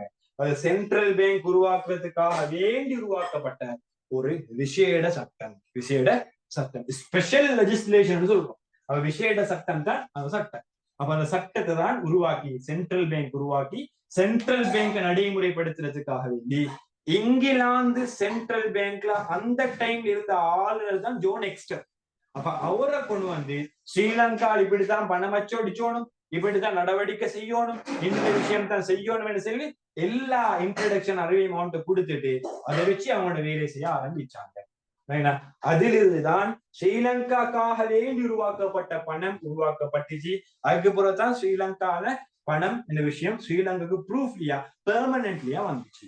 இதுதான் பணம் உருவான வரலாறு. இந்த வரலாறு தெரியாம பணம் படிச்சா ஆழம் தெரியாம கால போட்டதுக்கு சமயம். யாராச்சும் ஒருத்தர் கேட்கணுமே, நீங்க பணம் படிச்சுக்கிறீங்க, பணம் உருவாக்குன வரலாறு தெரியா? எம்சிஏக்குள்ள கேட்டோமே, சிலபஸ்ல தந்திக்குது பணத்துல வரலாறு சுட்டி காட்டுங்கன்னு தந்திக்கிறேன். அது நிறைய இடத்துல சொல்லி தர மாட்டேன். அப்ப அந்த விஷயத்த உங்களுக்கு தெரியாட்டு எம்சிக்குள்ள வந்தா ஆன்சர் பண்ணி கூட தெரியும். எனக்கு ஒண்ணும் ஒவ்வொரு எம்சிக்கும் தான் ஒரு எம்சிக்குக்காக வேண்டி ஒரு அவர் ஒதுக்கினாலும் ப்ராப்ளம் இல்லை. அந்த எம்சிக்கு வச்சு உங்களோட வாழ்க்கை மாறும்.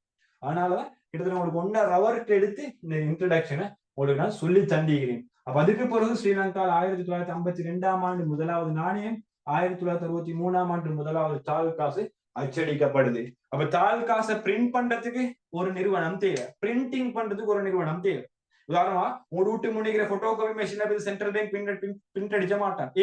அவன் எல்லாத்துக்கும் டிஸ்ட்ரிபியூட் பண்ணிடுவான். அப்ப நம்பிக்கைக்குரிய ஒரு நிறுவனம் தேவை. அந்த நிறுவனம் தான் ஸ்ரீலங்கால சென்ட்ரல் பேங்க் உருவாக்கப்பட்ட தோமஸ் டி லூ ரூ அண்ட் கம்பெனி சொல்லக்கூடிய விஷயம். தோமஸ் டி லூ ரூ அண்ட் கம்பெனி சொல்லக்கூடிய கம்பெனியை உருவாக்கி அதனூடான பிரிண்டிங் நடவடிக்கை செஞ்சாங்க. அவ இப்ப இதுக்கு பிறகுதான் பணம் என்று செல்லக்கூடிய கன்செப்ட் நடைமுறைக்கு வந்துச்சு. ஆனா பணம் என்று செல்லக்கூடிய விஷயம் இது வரைக்கும் ஃபெயிலியர் ஆனது இல்லை, இனியும் ஃபெயிலியர் ஆகாது. அது டெவலப் ஆகி போகுமே தவிர பணம் என்ற விஷயம் முற்றிலும் நாட்டில் இல்லாம போகாது. அவ்வளவுக்கு இம்பார்ட்டன்டான விஷயம் தான் பணம். இந்த மொத்த பிரச்சனைக்கும் நாங்க முதற்கண்ட எல்லா பிரச்சனைக்கும் எந்த பொருளாதாரத்துக்கு எந்த பிரச்சனையை கண்டோமோ அத்தனை பொருளாதார பிரச்சனைக்கும் ஒரு சொல்யூஷன் தான் இந்த பண பொருளாதாரம் என்று சொல்லுது. அது எப்படி சொல்யூஷன் ஆயிட்டு நாங்க பார்ப்போம். அதுக்கு முன்ன சொல்லுங்க, இந்த ஹிஸ்டரி உங்களுக்கு கிளியரா? இடையில உங்களுக்கு கிளியரான கேட்கறதுக்கான ரீசன் ஃபுல்லா கம்ப்ளீட் பண்ணிட்டே கேட்க சொல்லி இந்த ஹிஸ்டரி உங்களுக்கு கிளியரா? குயிக்கா பேர்சனலா மெசேஜ் கொடுத்தாங்க ஜூம்ல. இந்த ஹிஸ்டரி உங்களுக்கு கிளியரா?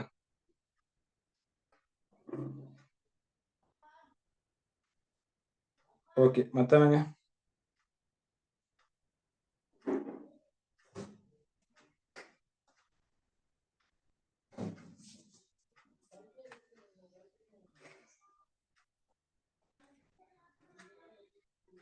ஓகே கிளியர் தானே?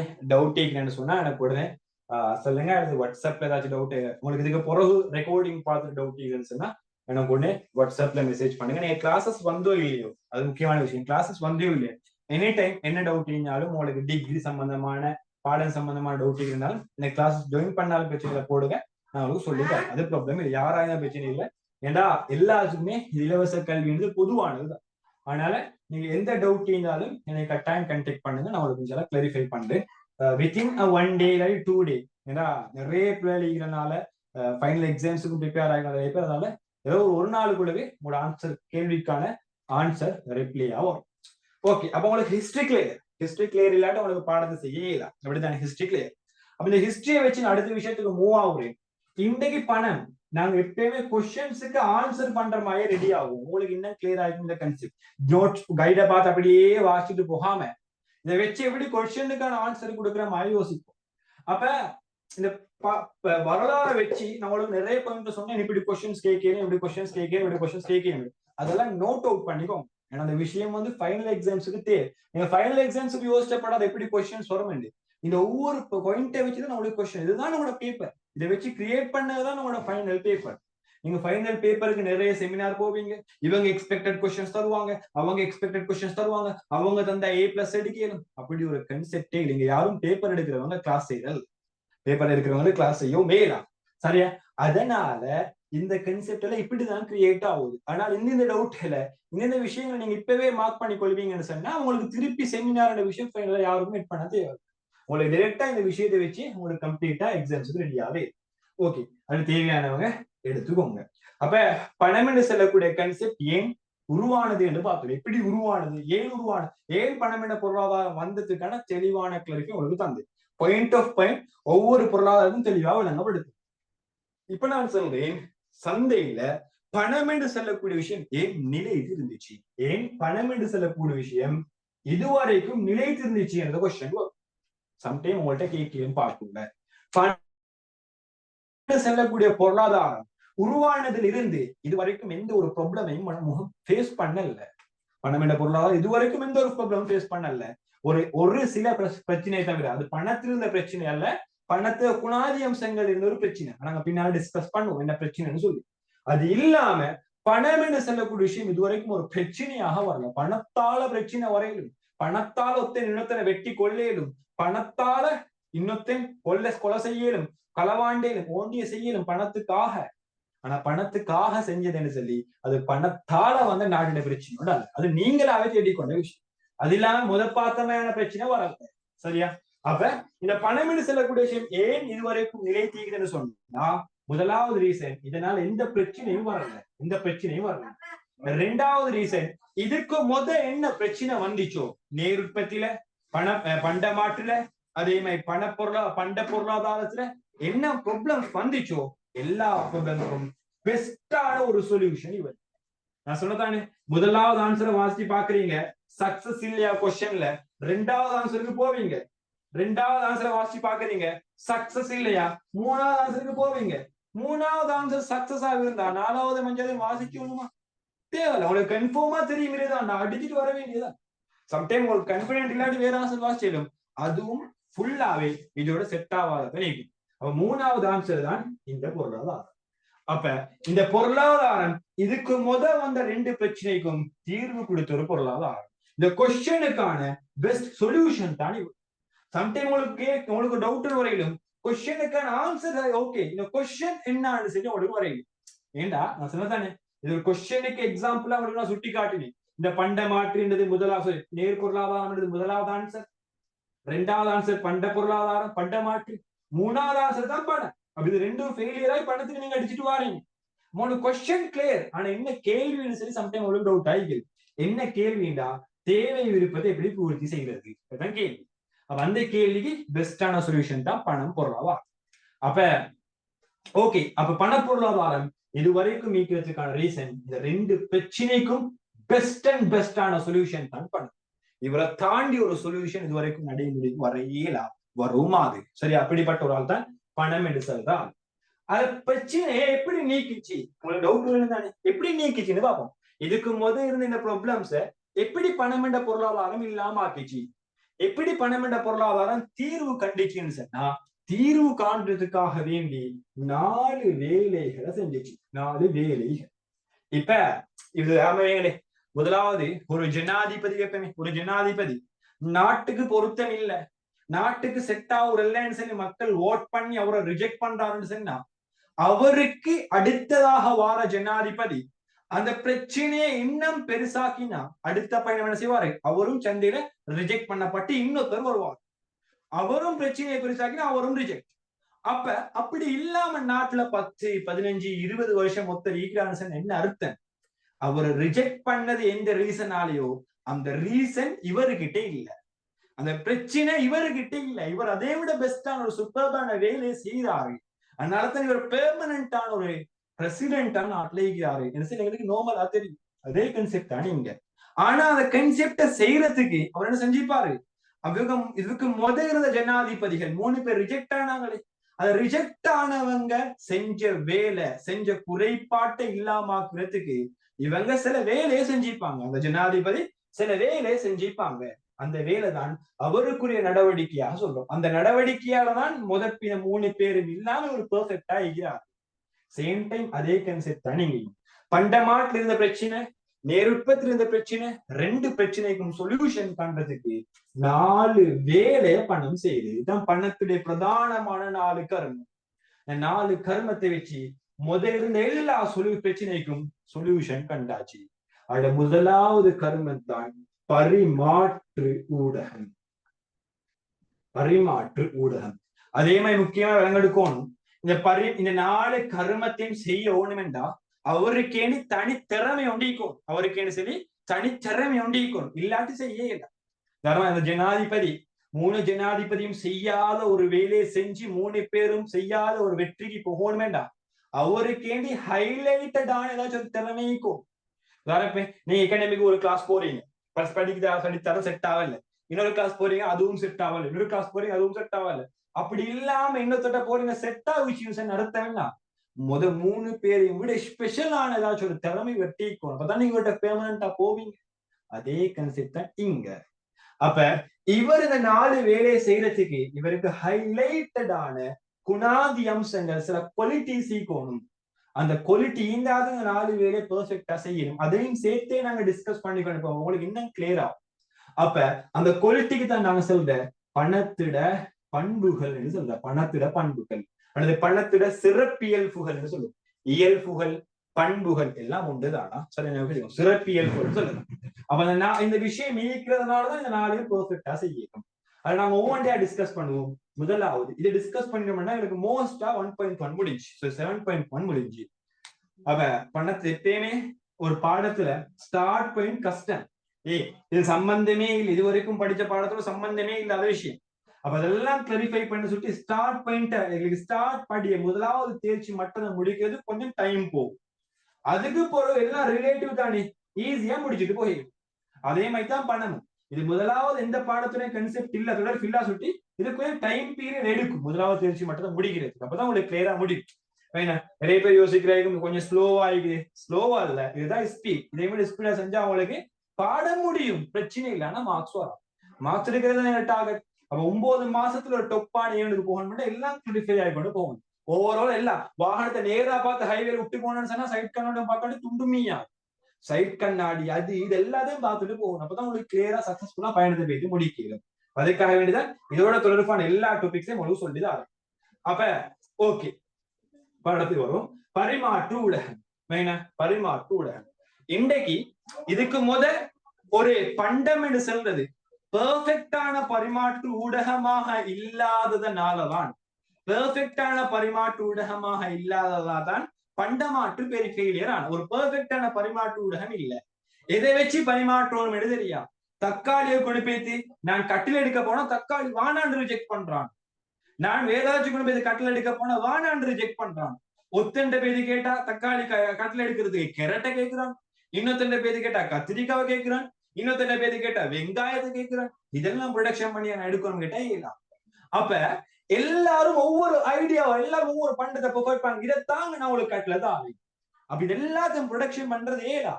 அப்ப எல்லாரும் சேர்த்து ஏற்றுக்கொள்ளப்பட்டது ஒரு விஷயமாக இருந்தா அந்த விஷயத்தை மட்டும் நான் கையில வச்சிருந்தா ஓண்டிய வெண்ட போய் என்ன செய்யணும், கட்டில வாங்கி அடிக்க ஏன்னு சொல்றான். கட்டிலுக்கா வெங்காயத்தை கேட்கிறான், பி செல்வன் கட்டலுக்காக கேரட்டை கேட்கிறான், சி என்றவன் கத்திரிக்காய் கேட்கிறமே. அவன் 3 பேருண்டா ப்ரொடக்ட் எடுக்கணும் வேண்டாம், நான் 3 வகையான ப்ரொடக்ட் உற்பத்தி செய்யணும். ஆனா இந்த இடத்துல என் 3 பேரும் கேட்கிறது உண்டு. எக்ஸல் செல்லக்கூடிய பண்டத்தை கேட்கிறப்பே, அந்த எக்ஸல் செல்லக்கூடிய பண்டத்தை நான் கையில வச்சிருந்தா எனக்கு ஏ கிட்டையும் பேரு கட்டல் அடிக்கலும், டி கிட்டையும் பேரு கட்டல் அடிக்கலும், சி கிட்டையும் பேரு எனி பெத்த ஓண்டியத்துல போயிட்டு என்னை கட்டல் எடுத்துட்டு வரேன். இதுதான் விஷயம். அப்ப இந்த எக்ஸான பண்டத்துக்கு நாங்க சொல்ற பேரு தான் பணம். எல்லாராலும் ஏற்றுக்கொள்ளப்பட்ட ஊடகம். வேணா ஏயும் அதுக்கு ஓகே, பியும் அதுக்கு ஓகே, சியும் அதுக்கு ஓகே. அப்ப எனக்கு இப்ப ஒவ்வொருத்தனையா விருப்பம் கேட்கணுமா? தேவையில்லை. எனக்கு அந்த பண்டம் இருந்தா ஓண்டியவன்ட்ட போய் அந்த ப்ராடக்ட கொடுத்துட்டு சாமான் எடுத்துட்டு வரேன். அப்ப இங்க பண்டம் எடுசல், இங்க பணம் எடுசல் எப்படிப்பட்ட ஒரு ஆளா தொடர்புறா ஒரு புரோக்கரா தான் வேலை செய்யற ஒரு புரோக்கர். நாங்க சொல்லுவோம் ஒரு இடைத்தரகர். இங்க பணம் எடுசல்றது யாரா மாறுறாருன்னு சொன்னா இந்த இடத்துல ஒரு இடைத்தரகராக மாறுறாரு. என்னையும் நான் எக்ஸன், நான் ஒரு வையண்ட பர்சன், நான் வையடு செல்லக்கூடிய என்னையும் அந்த தலப்பாடத்தை வச்சுக்கிற ஏயும் கனெக்ட் பண்ற ஒரு ஆள் தான் எக்ஸ், ஒரு புரோக்கர், நடுவில் இருக்கிற புரோக்கர். அவர்கிட்ட இந்த பண்டத்தை எடுக்கிறதுக்கு ஒரு புரோக்கர். உதாரணங்களுக்கு புரோக்கர் எடுக்க என்ன ஞாபகம் வர, கல்யாணம் பேசுறாதான் ஞாபகம் வர. சிம்பிளா அதே எக்ஸாம்பிள் வைங்களே. இப்ப நீங்க வை, நீங்க தான் மாப்பிள்ளை அடிப்போம் சரியா. ஏ என்ற ஆள் தான் ஹஸ்பண்ட், மத்தாள் சரியா. இவரு போய் என்று சொல்லி இவருக்கு. அப்ப இவரையும் கனெக்ட் பண்ற ஆள் தான் நடுவுல புரோக்கர். இவர் எந்த புரோக்கர் எனக்கு எல்லாத்துக்கும் தெரியும். ஆனா இதே வேலையை நீங்க பணம் செய்யுது. இந்த ஏடு செல்லக்கூடிய ஆள், இந்த வையடு செல்லக்கூடிய போயையும், அதாவது வையடு செய்யக்கூடிய எண்ணெயையும், இந்த ஏடு செல்லக்கூடிய கேள், இந்த எக்ஸாம் படி இந்த அலுமாரி விற்பனையாகையும் கனெக்ட் பண்ற, டிரான்சாக்சன் பண்ற ஒரு ஆள் தான் பணம். சோ இதனாலதான் சொல்லுவோம் இந்த பணம் இடைத்தரகர். இந்த இடைத்தரகர் என்று சொல்லக்கூடிய பொசிஷன்ல பணம் நீக்கிறதுனாலதான் இதுக்கு முதல் நாங்க கேட்ட விருப்பம் கேட்க வேண்டிய தேவை இல்லை. அதே மாதிரி இந்த பணத்துல முக்கியமான ஒரு பண்பு தான் பொதுவாக ஏற்றுக்கொள்ளப்பட்டது, எல்லோராலும் ஏற்றுக்கொள்ளப்பட்டது. அப்ப இந்த பண்பு பணத்துக்கு ஸ்பெஷலா இருக்கிறதுனாலதான் எல்லாருமே ஏற்றுக்கொள்ள சுட்டி எனக்கு பரிமாற்றம் செய்யறதுக்கு ஈஸியாக இருக்குது, பரிமாற்றம் செய்யறதுக்கு ஈஸியாக இருக்குது. அப்ப இங்க இதுக்கு இருந்த பண்டமாட்டில் இருந்த ரெட்டை பொருந்துகின்ற பிரச்சனை மறுவ வராது. பண்டமாட்டுல இருந்த பணத்துக்கு பதிலாக யூஸ் பண்ணின பண்டங்களை யூஸ் பண்ணினானே அதிட நீண்ட கால தன்மை இல்லாத அந்த விஷயம் இதுக்கு வராது. சோ பரிமாற்று ஊடகமாக ஒரு பணம் தொழிற்பட போல அதுக்கு ஸ்பெஷலான முக்கியமான விஷயம் தான் எல்லாராலும் ஏற்றுக்கொள்ளப்பட்டதுன்னு சொல்றது பணத்துல தன்மை. அந்த தன்மை ஈக்கிறதுனால எங்களுக்கு இந்த வேலையை செய்யலும். இந்த வேலை செய்யறதுனால இதுக்கு இருக்கக்கூடிய இந்த பிரச்சனை எல்லாம் சொல்யூஷனா காணப்படும். எப்படி ஒரு டச்னு பாருங்க. இது ஒரு ரிலேட்டிவ், இது ஒரு சர்க்கிள். சர்க்கிளால நாங்க சொன்னோம் தானே பணம் என்ற விஷயம் பெஸ்ட் சொல்யூஷனா ஈக்கிறதுனால இது வரைக்கும் ஈக்கிறேன்னு சொல்லி அது எப்படி சொல்யூஷனா மாறுது? பரிமாற்று ஊடகமாக செயற்படுது. பரிமாற்று ஊடகமாக செயற்படணும் என்னது தேவை பணத்துக்கு? பணம் ஒரு பொதுவாக ஏற்றுக்கொள்ளப்பட்டதாக இப்போம். அவ பணத்துல ஒரு முக்கியமான தன்மை தான் பொதுவாக ஏற்றுக்கொள்ள பணம் அந்த பன்மையை பெற்றிக்குது. அதனால பரிமாற்று ஊடகமா சிறப்பா செயற்படுது. அதனால இந்த பிரச்சனை சொல்யூஷன் பண்ணப்பட்டாச்சு. அப்ப இது இந்த மாதிரி பிரச்சனையா வருமா? டிரெக்டா இல்ல, நோ ப்ராப்ளம். பணம் ஒரு பெஸ்ட் சொல்யூஷன். ரெண்டாவது பணத்துடைய முக்கியமான வேலை தான் என்னன்னு சொன்னா சேமிப்பு ஊடகம். பணத்தினுடைய ரெண்டாவது முக்கியமான விஷயம் தான் சேமிப்பு ஊடகம். சேமிப்பு ஊடகம்னு சொன்னா இன்னைக்கு மொத்த பணமையும் எனக்கு சேமித்து வைக்க. இப்ப சிம்பிளா ஒரு கேள்வி கேட்கிறது, யாராவது திங்க் பண்ணி சொல்லுங்க. இந்த பணத்தை எனக்கு எவ்வளவு காலத்துக்குனாலும் சேமித்து வைக்கணும். ஏன் ரீசன்? என்ன ரீசன்? இப்ப பரிமாற்று ஊடகமாக பணம் தொழிற்படுறதுக்கான ரீசன் பணம் ஒரு பொதுவாக ஏற்றுக்கொள்ளப்பட்ட பணமுறை பொதுவாக எல்லோராலும் ஏற்றுக்கொள்ளப்பட்டது என்று சொல்லக்கூடிய சிறப்பியலும் பணத்துக்கு ஈக்குது. அந்த சிறப்பியல்பு இருக்கிறதுனால ரிஜெக்ட் பண்றல யாரும். அதனால பரிமாற்ற விஷயம் சிறப்பாக செய்யும். யாரும் எக்ஸும் ஏயும் ரிஜெக்ட் பண்றல, பியும் ரிஜெக்ட் பண்றல, சியும் ரிஜெக்ட் பண்றல பணத்தை. அதனால எனக்கு தேவையான தலப்பாடத்தை இவங்க 3 பேருக்கு எடுத்துக்கொள்ளே. ரெண்டாவது மெயினான கர்மம் தான் சொல்றேன், பணம் ஒரு சேமிப்பு ஊடகம், ஒரு சேவிங் டூல். இப்படிப்பட்ட ஒரு டூலாக பணம் ஈக்கிறதுக்கு பணத்துல ஈக்கக்கூடிய ஸ்பெஷலான பண்பு எதுவாக இருக்கும்? யாராச்சும் சொல்லுங்க, எதுவாக இருக்கும்? எது ஸ்பெஷலான பண்பாக இருக்கும்? ஒரு நாளும் அழியாது. Very good. காலாவதி ஆகுறல்ல. எக்ஸலன்ட். காலாவதி ஆகுறல் ஒரு நாளும் அழியாதுன்னு எனக்கு எடுக்கலா. அது 100 பொருத்தம் தான். ஆனா 100% பொருத்தமான வேர்டு என்னன்னா காலாவதி ஆகல, எக்ஸ்பயர்ட் ஆகுறது. எங்கேயாச்சும் போய் இது பாத்தீங்கன்னா பணத்துக்கு எக்ஸ்பயர் டேட் இல்ல, மோடிஃபைட் டேட் அடிச்சு. இப்ப எக்ஸாம்பிள் நம்ம பெக்கெட்ல சல்யூன் எடுத்து காட்டு, இது ஒரு பக்கெட்டுக்கு நான் காட்டுறேன் பாருங்க. இதுல மோடிஃபை டேட்டுக்கு இது 2010 கிளியர் ஆயிக்குமா தெரியா, 2010 1ஆம் மாசம் 1ஆம் தேதி மோடிஃபை டேட்டுக்கு இது. ஆனா எந்த பக்கத்துல பெருட்டி பார்த்தாலும் எது இல்ல, எக்ஸ்பயர் டேட் இல்ல. அப்ப இந்த டிரான்சாக்சன் இதுக்குள்ளதான் நடக்கும், இவ்வளவு காலம் தான் நடக்கணும் என்ற ஒரு ப்ராப்ளம் இதுல இல்ல. அப்ப அதனால நான் லாட்சியில முட்டில காசி முட்டில அடுப்புல கூட சக்தியில எதிர போட்டு வச்சாலும் பல வருஷம் போனாலும் அந்த பணம் அப்படியே தான் இருக்கும், அது சேமித்து வச்சே. ஆனா தக்காளியை சேமித்து வைக்கலுமா இருந்துச்சா? மோசம் எக்ஸாம்பிள்ல பண்டமாட்டுல தக்காளி அடுத்த கிழமை வரைக்கும் சேமிச்சு வித்தின் 2 days தக்காளி செத்து போச்சா, அதை சேமித்து வச்சே இல்ல. சோ இங்க எக்ஸ்பயர் டேட் என்ற விஷயம் பணத்தில் ஏதாவது சிறப்பியல்பு பணத்துக்கு. அதனால சேமிப்பு ஊடகம் சொல்லக்கூடிய சிறப்பாக எங்களுக்கு செய்யணும் பணத்தை வச்சு, சேமிப்பு ஊடகம் சிறப்பாக பணத்தை வச்சு எனக்கு செய்யணும். அப்ப இதை செய்யறதுனால எங்களுக்கு பண்டமாட்டில் இருந்த 2வது பிரச்சனை உங்களுக்கு சொல்லித்தான் ஞாபகம் மீக்காய்க்கும். சேமிப்பு ஊடகமாக அந்த பண்டம் இல்ல.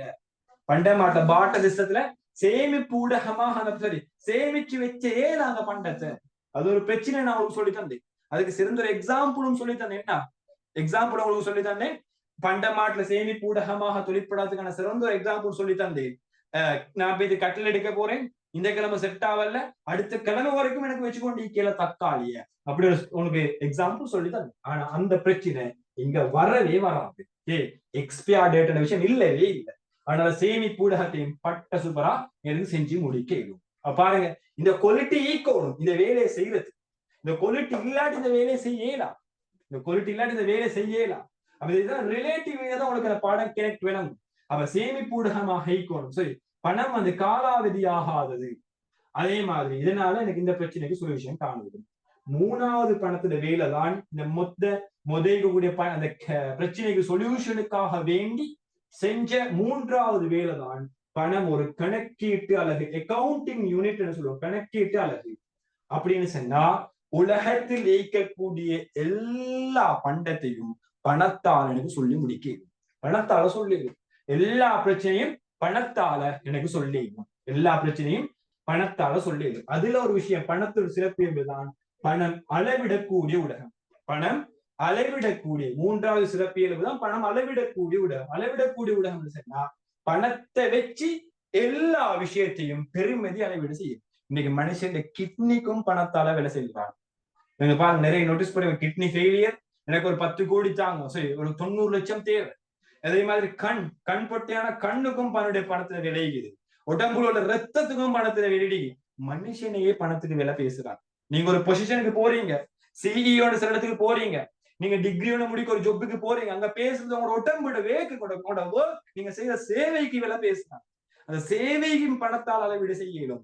நீங்க ஒரு பண்டத்தை வாங்குறீங்க, மாக்கருக்கும் பணத்தால் அளவீடு. இப்ப நான் ஒரு கிளாஸ் செய்கிறேன், இந்த சேவையை வழங்குறேன், மாசத்துக்கு 20 கிளாஸ் செய்கிறேன், இந்த சேவைக்கு நான் உங்கள்கிட்ட ஒரு விலை செல்றேன் 1500 சொல்லி. அப்ப உலகத்துல எல்லா விஷயத்தையும் கணக்கீட்டு அழகு என்று சொல்லக்கூடிய விஷயம் என்னன்னா எல்லாத்தையும் அளவீடு செய்யணும். ஆனா பண்டமாட்டுல என்ன பிரச்சனை ஆயிருந்துச்சு, அளவீடு ஒன்று இல்ல. ஏன்னா ஒரு எக்கனாமிக் யூனிட்ட படிச்சு கொடுக்கறதுக்கு எத்தனை பிசினஸ் யூனிட்ட படிச்சோம் அளவீடு இல்ல. ப்ராப்ளம் ஒரு எக்ஸாம்பிள் தெளிவா சொல்லிதானே. அதே மாதிரி பண்டத்தை பணமா யூஸ் பண்ணின காலம், இந்த தகரம், அலுமினியம், செம்பு சொல்லிதானே நான். அந்த டைம்ல அதுவும் ஒரு பிரச்சனை. செம்பு எத்தனை கொடுத்தா எத்தனை தக்காளி தருவோம்னு தெரியா, அலுமாரி கதவோட குழம்பு கொடுத்தா எத்தனை தக்காளி தருவோம்னு தெரியா, கபட்ட பாட்டனு குழம்பு கொடுத்தா எத்தனை தக்காளி தருவோம்னு தெரியா. இது ஒரு பிரச்சனை. அப்ப இந்த பிரச்சனைக்கு சொல்யூஷன் என்ன சொன்னா, பணம் கொடுக்குது, கணக்கீட்டலாக நான் தொழிற்படுறேன், இதுக்கப்புறம் அந்த பிரச்சனை ஜீவத்துக்கும் வராது. ஆனா அந்த வேலையை செய்யணும்டா பணத்துக்கு ஒரு ஸ்பெஷலான குணம் நீக்கணும், அளவிடக்கூடியது சொல்லி. அப்ப இதனால அளவீட்டு பிரச்சனை சொல்லக்கூடிய விஷயம் பண்ட மாட்டிலையும் பண்ட பொருளாதாரத்திலையும் பண்ட பணத்திலையும் நீக்கப்படுது. ஓகேயா? பணத்துல 4வது கர்மம் தான் பிற்போடப்பட்ட ஊடகம். இதுக்கு ஒரு ஹிஸ்டரியே இருக்குது. பிற்போடப்பட்ட ஊடகத்துக்கு நான் ஜஸ்ட் சிம்பிளா அவங்களுக்கு தேவையான விஷயத்த மட்டும் சொல்லிட்டு போறேன். பிற்போடப்பட்ட ஊடகம் என்று சொன்னா எங்களுக்கு பணம் என்று சொல்லக்கூடிய விஷயம் நான் உங்களுக்கு பொறகுத்தாரே எனக்கு இப்ப தாங்க என்று சொல்லி ஒரு செயற்பாடு. உதாரணமா எனக்கு இப்ப கையில சல்லி இல்ல, நான் உங்களுக்கு வார மாசம் எனக்கு தாரேன், எனக்கு இப்ப 5000 தாங்களே என்று சொல்லியது அந்த செயற்பாடு தாங்க சொல்ல பிற்போடப்பட்ட ஊடகம். இல்ல நீங்க கடையில வைத்து ஒரு வீட்டு முன்னாடி செய்வாங்க, சிலவங்க புக் கீப்பிங் பண்ணுவாங்க, அதாவது புக்கோட மெயின்டைன் பண்ணுவாங்க. வீட்டுக்கு சாமான் எடுக்கிறது முன்னே சிலர கடையில புக்கை கொடுத்து அந்த புக்ல மார்க் பண்ணி வச்சுன்னா மாசம் முடியக்குள்ள புக்ல எவ்வளவு அமௌண்ட் டீக்குதோ அந்த அமௌண்ட் கொண்டு கடையில பே பண்ணுவாங்க. அப்ப சொல்லுவாங்க எனக்கு அரிசி 10 கிலோ தாங்க, நான் அடுத்த வருஷம் அடுத்த மாசம் உங்களுக்கு சல்லியே போட்டுருவேன். அதே மாதிரி சில கிளாஸஸ் பிசிக்கலா கிளாஸ் சொல்லுவாங்க, எனக்கு ஓகே இந்த மாசம் எனக்கு கிளாஸஸ் கட்டி கொள்ளையில அடுத்த மாசம் உங்களுக்கு சேர்த்து கட்டு, இந்த மாசம் எனக்கு ஃப்ரீ காசு இல்லாம சரி அடுத்த மாசம் கட்டு எனக்கு படிச்சுதாங்க. எல்லா இடத்துலயும் சேவைக்கு பொருளுக்கு எல்லா இடத்துலயும் நினைக்குது பிற்போடப்பட்ட கொடுப்பன விஷயமே இது. இந்த வேலையை செய்யணும்னு சொன்னா இந்த வேலையை செய்யணும்னு சொன்னாலும் பணம் எப்படி இருக்கணும், சேமிக்கக்கூடிய ஊடகமாக இருக்கணும். சரி, எந்த வேலையை செய்யணும்னு சொன்னாலும் சேம் விஷயம் தான், பணம் எக்ஸ்பயர்ட் ஆகாம இருக்கணும். இந்த வேலையை சிறப்பா செய்யணும் என்றா பணத்தினுடைய பெருமதி நிலையானதாக இருக்கணும். இந்த வேலையை சிறப்பா செய்யணும் என்றா பணத்துடைய பெருமதி நிலையானதாக இருக்கணும். ஏன்னா இங்கதான் ஒரு பிரச்சனை வருது, இவ்வளவு நாள் பிரச்சனை காணல, இங்கதான் ஒரு பிரச்சனை சொல்லி தந்த பிரச்சனை சொல்லி. அப்ப பிற்போடப்பட்ட கொடுப்பன ஊடகம் கிளியர் தானே. அப்ப இந்த விஷயம் ஏன் பண்டமாட்டுல ஃபெயில் ஆனா இதுக்கு ஒரு சம்பவம் இருக்குது. சம்டைம் உங்களுக்கு ஞாபகம் இருக்குதா தெரியா, நான் படிச்சது ஞாபகம் இருக்குது. ஹிஸ்டரியில 10ஆம் வகுப்புல நீங்க படிச்சீங்க ராசதானிகள் தெரியாட்டி மைண்ட்ல போட்டுக்கொள்ள வானம், ஜஸ்ட் எக்ஸாம்பிள் மட்டும் யோசிச்சு உங்களுக்கு கிளியரா ஆகும். ராசதானிகள் அதனால யாழ்ப்பாண ராசதானி நினைக்கிறேன், அல்லது தம்பதி ஏதாச்சும் ஒரு ராசதானில எக்ஸென்ட் ஆள் சொல்றாரு, ஏண்ட இந்த பையன் விளைச்சல் நடக்கல, எனக்கு விளைச்சல் வரல, என்ன புள்ள கூட்டி எல்லாம் தின்னோணும், என்னோட குடும்பம் எல்லாம் தின்னோணும், நான் விவசாயம் செஞ்ச விளைச்சல் நடக்கல. வைக்கிட்ட சொல்றாரு, நான் அடுத்த விளைச்சல் வரக்கொள்ள நான் உங்களுக்கு ஒரு நெல் மூட்டை தாரேன், எனக்கு இப்போ ஒரு நெல் மூட்டை தாங்க என்று சொல்லி வைக்கிட்ட கேட்கிறாரு. ஆனா அந்த டிரான்சாக்சன் அங்க நடக்கிறது இல்லை. சொல்றாரு, ஓகே எனக்கு தரத்துக்கு விருப்பம் தான், ஆனா அடுத்த போகத்துல என்ன நிச்சயம் உங்களுக்கு இதே மாதிரி நெல் மூட்டை வரும் என்று சொல்லி, இப்ப வரல அடுத்த விஷயம் வருவா என்று சொல்லி நிச்சயம் இல்லாததுனால இவர் என்ன செய்யறாருண்டா இந்த இடத்துல இதை கொடுக்க மறுக்கிறாரு. அப்ப இந்த இடத்துல சிம்பிளா விளங்க வேண்டிய விஷயம் என்னன்னா, ஒரு பண்டத்துக்கு இன்னொரு பண்டம் நான் உங்களுக்கு பிறகு மறுவ பண்டத்தை தாரேன்னு சொல்லி பண்டத்துக்கு பிற்போடப்பட்ட கொடுப்பனவு நடக்கிறதுக்கான சான்சஸ் 90% இல்ல. ஏனென்றா பண்டத்துக்கு எந்த நம்பிக்கையும் இருக்காது. பண்டத்துக்கு பிற்போடப்பட்ட கொடுப்பனவு செய்ய நம்பிக்கை, அது விளைச்சல் நடக்காம ஈக்கிடும். அந்த பண்டத்துக்கு ஒரு குறிப்பிட்ட கால வரையறைத்தான் ஆயுள் ஈக்கிறதுனால ஒரு பண்டத்துக்கு பிற்போட கொடுப்பனவு செய்யறது கஷ்டமாக இருக்கும். ஆனா பணத்துக்கு செய்யணுமான ரீசன் என்னன்னா, முதலாவது பணம் என்றது காலாவதி ஆகிறது இல்ல, இரண்டாவது பணத்துல பெருமதி நிலையானதாக இருக்குது. இதனால பிற்போடப்பட்ட கொடுப்பனவு இந்த பிரச்சனை பணத்துல செய்யும். நான் சொன்னது இங்க என்ன சொன்னேன், இந்த பெருமதி நிலையானதாக இருக்கும். நீங்க பெருமதி நிலையானதுன்னு சொல்றது என்ன அர்த்தம் என்றா, ஃபேஸ் வேல்யூ முகப்பெருமதி, பணத்துல முகப்பெருமதி நிலையானது அப்படின்ற அர்த்தம். நான் இப்போ காட்டினதான் 20 ரூபா தாள் உண்டு, இந்த 20 ரூபா தாள் 2010 அடிச்ச 20 ரூபா தாள், அப்பயும் நாங்க இதுக்கு 20 ரூபான்னு தான் சொல்றோம். 15 வருஷத்துக்கு பிறகு இன்றைக்கு நான் தாளை யூஸ் பண்றேன், இந்த தாள் இப்பயும் என்ன சொல்றேன் நிலையான பெருமதி தான். இன்றைக்கும் அதோட ஃபேஸ் வேல்யூ 20 ரூபா தான். அதை வச்சு வாங்கலுமான அகப்பெருமதி உள்ளக பெருமதி மாறி கேளும், அது இங்க பிரச்சனை அல்ல, அது பிரச்சனை தான், அது இதோட ரிலேட்டிவானது அல்ல. ஆனா இந்த இடத்துல முகப்பெருமதி ஃபேஸ் வேல்யூ மாறல. இந்த இடத்துல ஃபேஸ் வேல்யூ மாறணும் வேண்டா, இன்னைக்கு 20க்கு தானே 15 வருஷத்துக்கு ஒரு ஆட்டோமேட்டிக்ல மாறணும் 10 சொல்லி, அல்லது 20 30 மாறணும். அப்படி மாறினாதான் அதோட முகப்பெருமதி ஆகும். அப்படி இல்லாம இதுல அடிச்ச ஃபேஸ் வேல்யூ மாறலாட்டி அதுக்கு நாங்க சொல்ற ஃபேஸ் வேல்யூ நிலையானதுன்னு சொல்ற. அப்படி நிலையானதாக ஈக்கிறதுனாலதான் இன்றைக்கு பிற்போடப்பட்ட கொடுப்பனவு செய்யும்.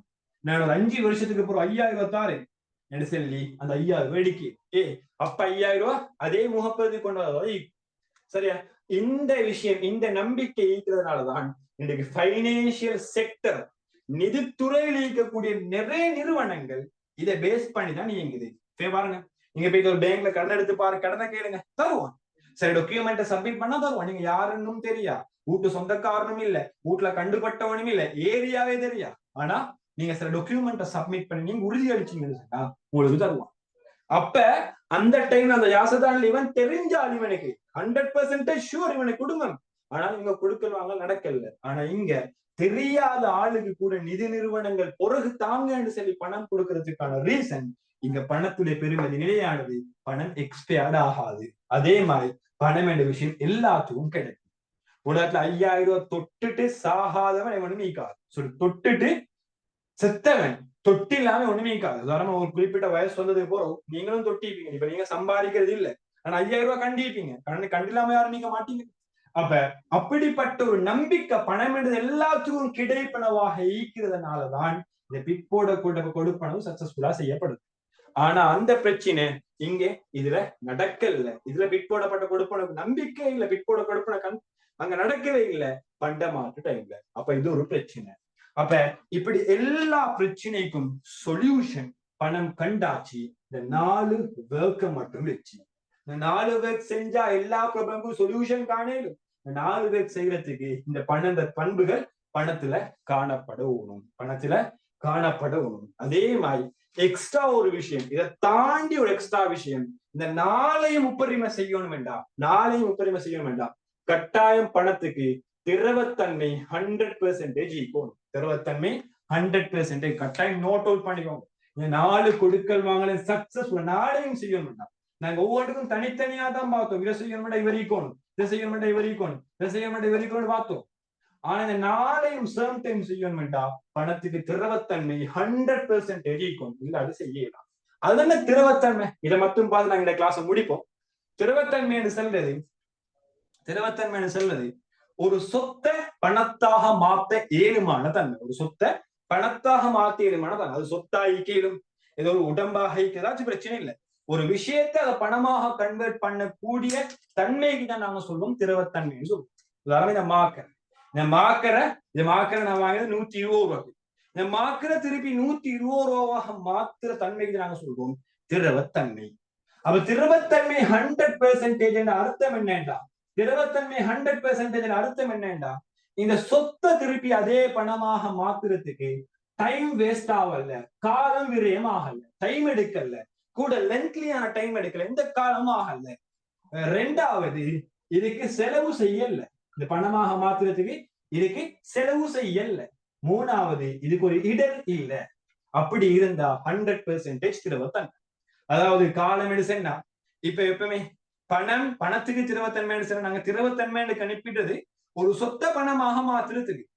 அவ பணத்துக்கு ஏன் 100% திரவத்தன்மைண்டா, அது ஈக்கிறதே பணம் என்ற வாட்டி விழுந்து அதை திருப்பி பணமா இது ஈக்கிறதே 20 ரூபா, திருப்பி 20 ரூபா மாத்தணுமா, இது தேவையில்லை.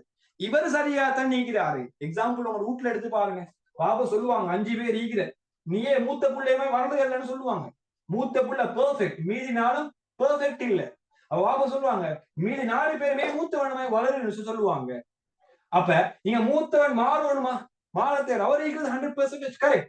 ஆனா இவரு தான் மாத்தணும். அதே கன்செப்ட் தான் நீங்க பணம் ஈக்கிறது பணம் என்ற வடிவம் திருப்பி பணமாக மாத்த தேவை. அப்ப பணமாக மாத்துறதுக்கு ஒரு காலம் போகாது, ஒரு செலவு ஏற்படாது, சேம் டைம் ஒரு இடரும் இல்ல, ரிஸ்கே இல்ல. பணம் என்ற வடிவம். சோ அதனாலதான் நீங்க திரவத்தன்மை 100% சரியா. அப்ப இதனாலதான் இந்த கொடுக்கல் வாங்கல் சக்சஸ்ஃபுல்லா செய்யணும். அப்ப இதோட எங்களோட இந்த கிளாஸ் முடியுது.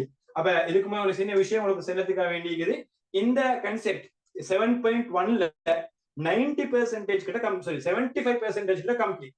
25% பணத்தினுடைய வகைகள் இது.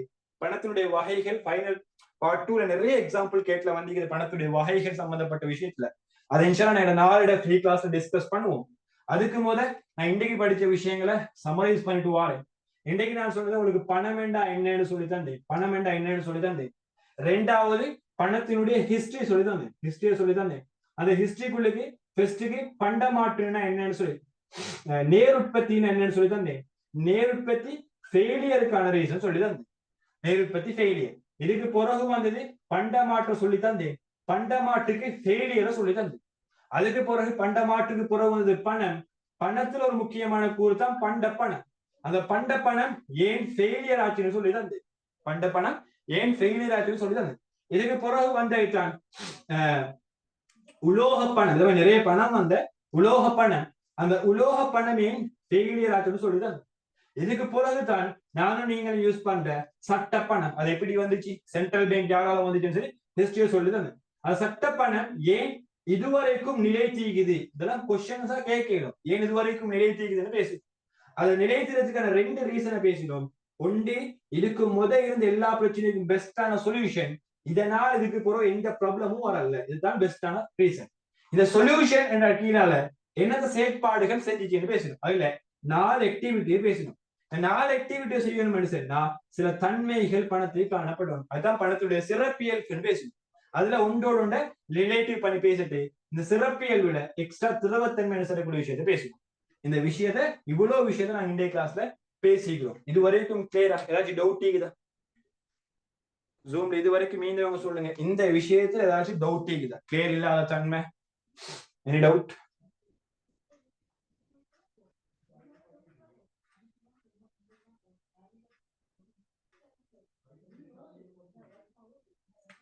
குயிக்கா சொல்லுங்க, எல்லாரும் சொல்லுங்க. டவுட் தான் கேளுங்க. ஃப்ரீ கிளாஸ் சரி, டவுட் கேட்டது பிரச்சனை இல்லை. எந்த டவுட்னாலும் கேட்கு. எனி டவுட் இல்லதானே? Okay, clear sir. ஓகே, ஏதாச்சும் டவுட் என்ன சொன்னா கட்டாயம் வாட்ஸ்அப்ல போடுங்க. ரெக்கார்டிங் இன்ஷால்லா இந்த நைட்ல நாளைக்கு மார்னிங் போடுறேன். சேம் டைம் உங்களுக்கு நாளைக்கு எங்க அடுத்த ஃப்ரீ கிளாஸ் இருக்கும். நெக்ஸ்ட் ஃப்ரீ கிளாஸ் வந்து எங்களுக்கு நாளைக்கு நடக்கும். சேம் 8:30 8 to 10 வரைக்கும் தான் நடக்கும். மேபி அதுக்கு முடியும் சான்ஸ் இல்லாட்டி 10 வரைக்கும் தான் மேக்ஸிமம் நடக்கும். சரியா? அப்ப அதுலயும் நான் லிங்க் அதே குரூப்ல போடுறேன்.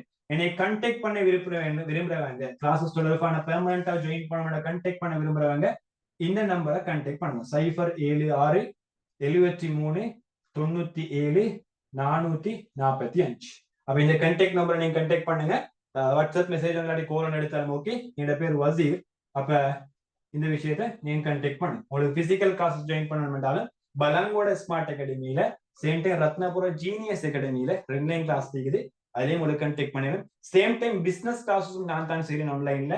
பிசினஸ் கிளாஸஸுக்கான ஃப்ரீ கிளாஸ் வந்து உங்களுக்கு வியாழன் வெள்ளி 2 நாள் நடக்கும். Sorry, business class free class வந்து மண்டே போட்டிக்கிறேன். ஒரு நாள் ஃப்ரீ கிளாஸ் மண்டே நடக்கும். அடுத்த ஃப்ரீ கிளாஸ் வந்து வியாழக்கிழமை நடக்கும். அப்ப அதையும் பார்த்துட்டு உங்களுக்கு வேண்டாம், பிசினஸ் கிளாஸ்லையும் ஜாயின் பண்ணிடும். அதுலயும் இதே ப்ரொசீஜர் தான் நடக்குது. இதே மாதிரி கிளாஸஸ், இதே மாதிரி ரிவிஷன், இதே மாதிரி டீ டைம் செஷன், இதே மாதிரி செமினார்ஸ், ஃப்ரீ செமினார்ஸ் நடக்கும். அதுக்கும் பேமெண்ட் பண்ண வேண்டிய அமௌண்ட் வந்து 1500 தான். அப்ப நான் உங்களுக்கு ஆஃபர் டீடைல்ஸ் சொன்னேன். ஆஃபர் டீடைல்ஸ் நான் இன்னைக்கு மென்ஷன் பண்ணிட்டு போறேன்.